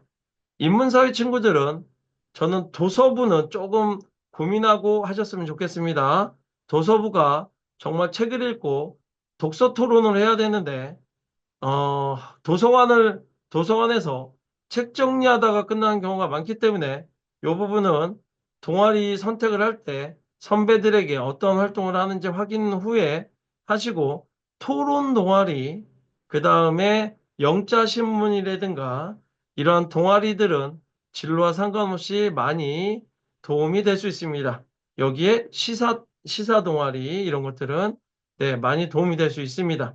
그래서 동아리 선택에서 어떤 학과는 몰라도 큰 계열 속에서 한다면 도움이 되고, 아까 도서부가 나쁘다가 아닙니다. 독서가 가장 좋은 건데, 독서가 중심이 아닌 도서관에 대한 관리가 중심인 도서부가 있기 때문에 잘 확인하고 또 도서부가 2개 이상인 경우는 어떤 활동을 하는지 꼭 동아리 소개 기간에 확인하고 하시면 좋을 것 같습니다. 그다음 고교학점제가 도입되면 학생들의 자율성이 커질 거라고 하는데 유리한 과목 선택해야 하지 않냐? 아까 말씀드린 대로 성취도도 중요하지만 우선 대학은 선택에 대한 유무가 훨씬 더 중요하게 보기 때문에 선택을 해야 된다고 저는 강하게 얘기하고 싶습니다. 그 다음에 특정 과목을 심화하고 그렇지 않은 과목의 차이가 있는데 이러한 부분에서 학교가 개설되지 않는 과목, 교육 격차가 생긴다는 걸 대학이 평가할 때 반영할까요? 네, 반영합니다. 그래서 일반고인데 그 학교가 교육 과정이 부족함에도 불구하고 학생이 독서 활동, 동아리 활동, 공동교육 과정을 통해서 우리 학교의 그런 부족한 점을 채우려고 노력하고 거기서 의미 있는 성취도를 한다면 기본적으로 굉장히 후한 점수를 받습니다. 다만 단순히 그 과목을 선택했다는 이유만으로 무조건 후한 대우를 해주진 않습니다. 선택을 하고 그 안에서 의미 있는 활동이 나온다면 그 학생은 좋은 조건에서 한 친구가 열심히 안 한 그런 상황보다 훨씬 후한 대우를 받을 수 있기 때문에 이런 학교 환경이 부족한 거에 대해서 고1들은 고2, 3에 비해서 극복할 수 있는 교육 환경들이 적극적으로 제시될 것이니까 이러한 공도교육 과정, 거점 학교, 그다음에 지역 연계 활동들에 대해서 적극적으로 관심을 갖고 참여하시기를 권장해 드립니다.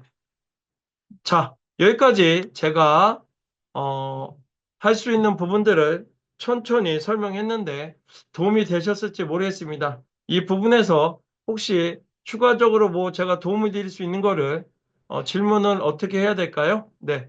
아, 네, 소장님, 아까 그 강의하다가 질문을 한 분이 올려주셨거든요. 네네. 전체 아, 네. 활동에서 네. 네, 제가 한번 다시 올려드리겠습니다. 네. 지금 올려드렸습니다. 지금 우선은 마지막 거에서 이전에는 학기별로 시간표가 변경되었는데 이제는 과목별로 선택하면 1년 동안 변경이 불가능한가 부분에서 어머님들 중에 이 학기별로 시간표 변경해 준 학교는 굉장히 좋은 학교입니다. 사실은 1년 동안 안 바꿔줬습니다. 사실은. 근데 최근에 이렇게 바꿔준 학교가 늘고 있는 거가 네, 고교학점제 때문에 그렇고요. 1과 2가 있는 경우는 바꿔주지 않습니다. 1을 하고 2를 하는 구조로 가게 되어 있고 그 대신 2학년 때 이공 계열을 가겠다고 해서 과학을 했다가 내가 진로가 사회계열, 인문사회로 바뀌었을 때 과학을 안 듣고 사회 쪽 탐구 과목을 선택하는 거는 얼마든지 자유롭게 변경할 수 있기 때문에 저거는 학교의 교육 과정에 따라서 근데 학과별로 돼 있기 때문에 네, 기본적으로는 학기별로 변경을 받아주는데 유연성이 떨어지는 학교는 받아주지 않을 수 있습니다. 그래서 이 부분은 학교에 적극적으로 문의하시고 애매할 경우는 담임 선생님께 적극적으로 문의 후에 결정하셔야 됩니다. 네. 또, 어,